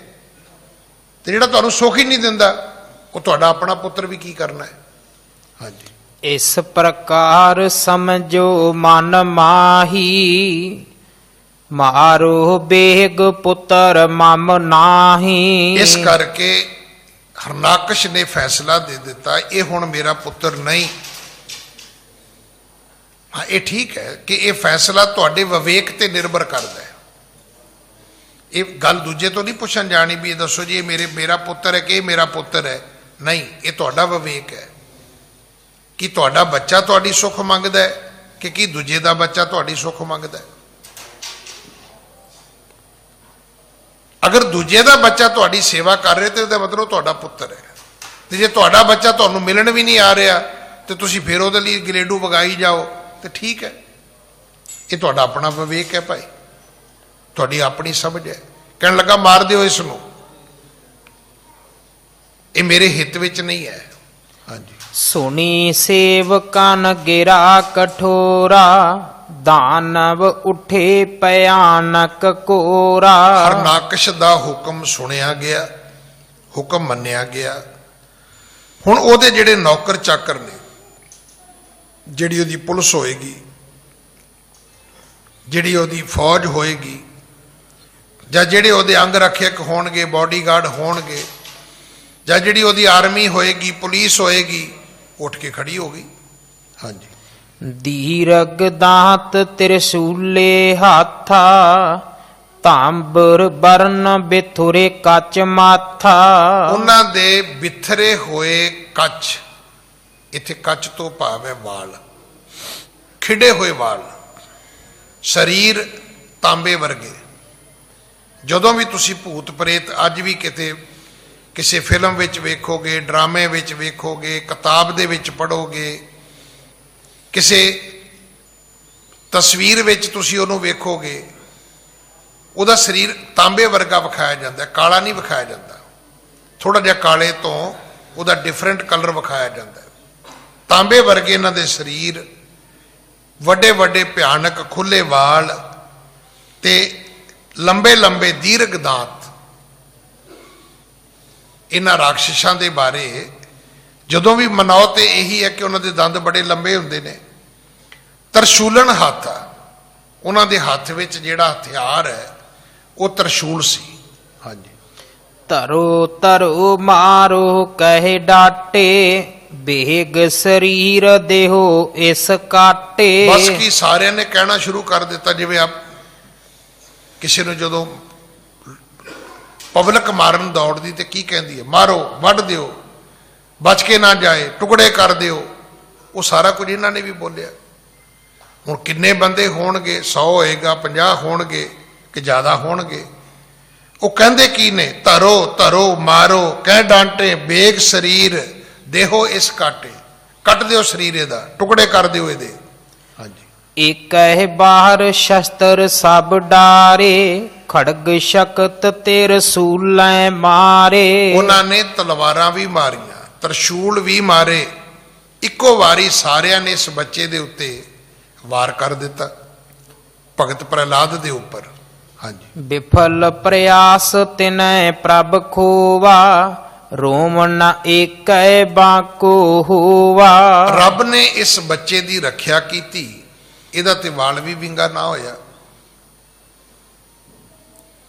ਉਹਨਾਂ ਦੇ ਸਾਰੇ ਮਾਰੇ ਤਰਸ਼ੂਲ, ਮਾਰੀਆਂ ਤਲਵਾਰਾਂ, ਉਹਨਾਂ ਦੇ ਮਾਰੇ ਬਕਾਰੇ, ਮੂੰਹ ਦੇ ਬੋਲੇ ਵਾਕ ਸਾਰੇ ਖਾਲੀ ਚਲੇ ਗਏ। ਹਾਂਜੀ। ਏਕ ਓੰਕਾਰ ਬੇਮੁਖ ਨਰ ਜੋ, ਜਿਉ ਤਹਿ ਕਿਰਿਆ ਵਿਫਲ ਹਵੈ ਸੋ। ਏਕ ਓੰਕਾਰ ਬੇਮੁਖ ਨਰ ਜੋ, ਜਿਉ ਤਹਿ ਕਿਰਿਆ ਵਿਫਲ ਹੋਏ ਸੋ। ਜਿਹੜਾ ਇੱਕ ਓੰਕਾਰ ਤੋਂ ਬੇਮੁਖ ਬੰਦਾ ਹੈ, ਜਿਹੜੇ ਆਪਾਂ ਰੱਬ ਤੋਂ ਟੁੱਟੇ ਆ, ਆਪਾਂ ਜੋ ਕੁਝ ਵੀ ਕਰਦੇ ਹਾਂ ਨਿਸਫਲ ਹੈ। ਮਤਲਬ ਬੜੀ ਕੌੜੀ ਹੈ ਗੱਲ ਜੇ ਦੀ ਵਿਆਖਿਆ 'ਚ ਆਪਾਂ ਜਾਈਏ। ਆਪਾਂ ਰੱਬ ਤੋਂ ਟੁੱਟ ਗਏ, ਰੱਬ ਤੋਂ ਟੁੱਟ ਕੇ ਆਪਾਂ ਘਰ ਬਣਾ ਲਏ, ਫੈਕਟਰੀਆਂ ਬਣਾ ਲਈਆਂ, ਸਭ ਕੁਝ ਬਣਾ ਲਿਆ। ਪੁੱਛੋ ਇਹਦੇ 'ਚ ਕੋਈ ਚੀਜ਼ ਕੰਮ ਆਈ? ਅੱਜ ਮੇਰੇ ਕੋਲ ਨਾ ਇੱਕ ਪੰਜਾਬ ਦਾ ਬੜਾ ਵੱਡਾ ਅਫਸਰ ਆਇਆ, ਉਹਦਾ ਡਿਪਾਰਟਮੈਂਟ ਹੀ ਟਰਾਂਸਪੋਰਟ ਹੈ। ਉਹ ਕਹਿੰਦਾ ਮੈਂ ਤੁਹਾਨੂੰ ਪੰਜਾਬ ਦੇ ਜ਼ਿਮੀਂਦਾਰਾਂ ਦੀ ਤਰਾਸਦੀ ਦੱਸਾਂ ਗਿਆਨੀ ਜੀ। ਮੈਂ ਕਿਹਾ ਦੱਸੋ। ਕਹਿੰਦਾ ਮੈਂ ਕਢਵਾਇਆ ਹੈ ਪੂਰਾ ਡਾਟਾ ਕਿ ਇੱਕ ਟਰੈਕਟਰ ਇੱਕ ਜ਼ਿਮੀਂਦਾਰ ਨੂੰ ਕਿਵੇਂ ਠੀਕ ਹੋ ਸਕਦਾ ਹੈ। ਕਹਿੰਦਾ ਕੰਪਨੀ ਇਹ ਕਹਿੰਦੀ ਕਿ ਜੇ ਟਰੈਕਟਰ 3000 ਕਿਲੋਮੀਟਰ ਚੱਲੇ ਸਾਲ 'ਚ ਤੇ ਚਲਾਉਣ ਵਾਲੇ ਜ਼ਿਮੀਂਦਾਰ ਨੂੰ ਟਰੈਕਟਰ ਮਹਿੰਗਾ ਨਹੀਂ ਪੈਂਦਾ। ਕਹਿੰਦਾ ਫਿਰ ਮੈਂ ਐਵਰੇਜ ਕਢਾਈ ਹੈ।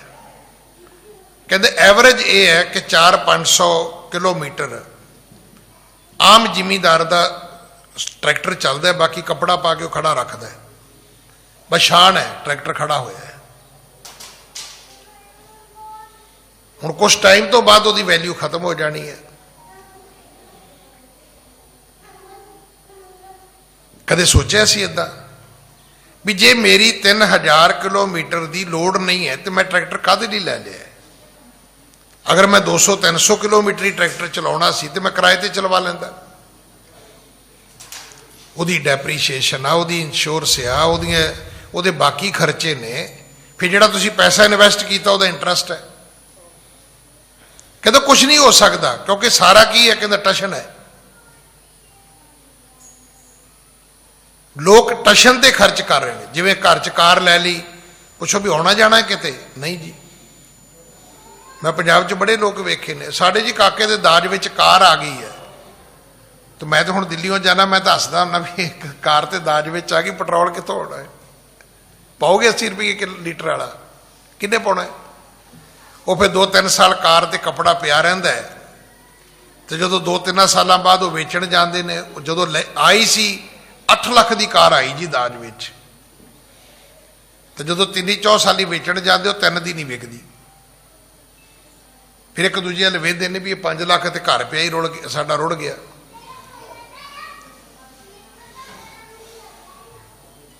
हुण इत्थे किड्डी सोहनी उदाहरण दिती है। राक्षसां ने हरनाकश का बचन मन्निया, हुक्म मन्निया, भगत प्रहलाद दे उत्ते तलवारां चलाइयां, त्रिशूल चलाए, बकारे मारे, कहंदो किसे काम नहीं आए। किवें नहीं आए? उहदी उदाहरण वेखो किड्डी है। एक ओंकार बेमुख नर जो, जिहड़ा एक ओंकार तो बेमुख है, रब तो बेमुख है, जिहड़ा बंदा रब नूं नहीं मनदा। हुण तुसीं कहो जी उहदी इन्नी प्रॉपर्टी, सतगुरु कहते निष्फल है, भुलेखा है तुहानूं, क्योंकि ये चो एक भी चीज़ ये काम की नहीं है। देखो ना, मेरे वर्गे बंदे को 15 घर होण, पुछो भी सोना कित्थे है? मेरे बारे बंदे कोल 500 सूट होण, पुछो भी पाउणे कदों है? 8-10 कारां होण, पुछो चढ़ना किहड़ी ते है? भी कार ते सफर करना है कि जब हर अद्धे किलोमीटर बाद तू कार ट्रांसफर करनी है? तेरे किहड़े काम है? किसी काम नहीं। अगली गल, एक कट्ठी किवें हुंदी है? ये पापां बाजों होवे ना ही। सारी उम्र पाप करेगा तां माया कट्ठी होएगी, ते वर्त तू उहनूं सकिया ही नहीं, क्योंकि जिन्नी तू वरतनी सी इन्नी तो रब ने तेनों वैसे ही दे देनी है। आपां हुणे शेर की गल सुनी है ना कि शेर मांस खांदा है, पर तुसी कदे नहीं सुनिया होना कि बुढ़ा होके बेचारा घाह खा लैंदा है। इहदा अर्थ की है कि शेर बुढ़े नहीं हुंदे, हुंदे ने। फिर वो किवें जिउंदे रहिंदे ने? रब प्रबंध करदा उन्हां लई। रब ऐसे ढो ढकाउंदा है कि अंतले टाइम तक भी शेर मांस ही खांदा है। ये बिद रब बनाउंदा भी उन्होंने ओहदी खुराक ओहदी देनी है। इहनूं जे बाणी च पढ़ना तो इदां पढ़ना है, सिर सिर रिजक संभाहे ठाकुर काहे मन भाओ करया। इन्हां ने त्रिशूल मारे, इन्हां ने तलवारां मारियां। एक ओंकार बेमुख नर जो, ज्यों तै किरिया विफल है सो। रब तो टुट के तुसी जो मर्जी कर लो, नौकरियां करो, पैसे कमाओ, भजो फिरो, किसे काम नहीं है। ये की है? ये 4 दिवस का पेखना, ये थोड़े जे दिनों की एक झलक है। उस तो बाद की है? अंत खे की खे, कुछ भी नहीं है, सब निष्फल है। इन्हें जीवन दे कीते जिहड़े प्रयत्न ने वो तुहाडे किसी काम नहीं होणगे। सतगुरु कृपा करन। अगली कथा आपां कल गुरु की गोद विच बैठ के सुनिए। समा समाप्त है। भुल्लां बख्शो जी, फतेह बुलाओ। वाहिगुरु जी का खालसा, वाहिगुरु जी की फतेह।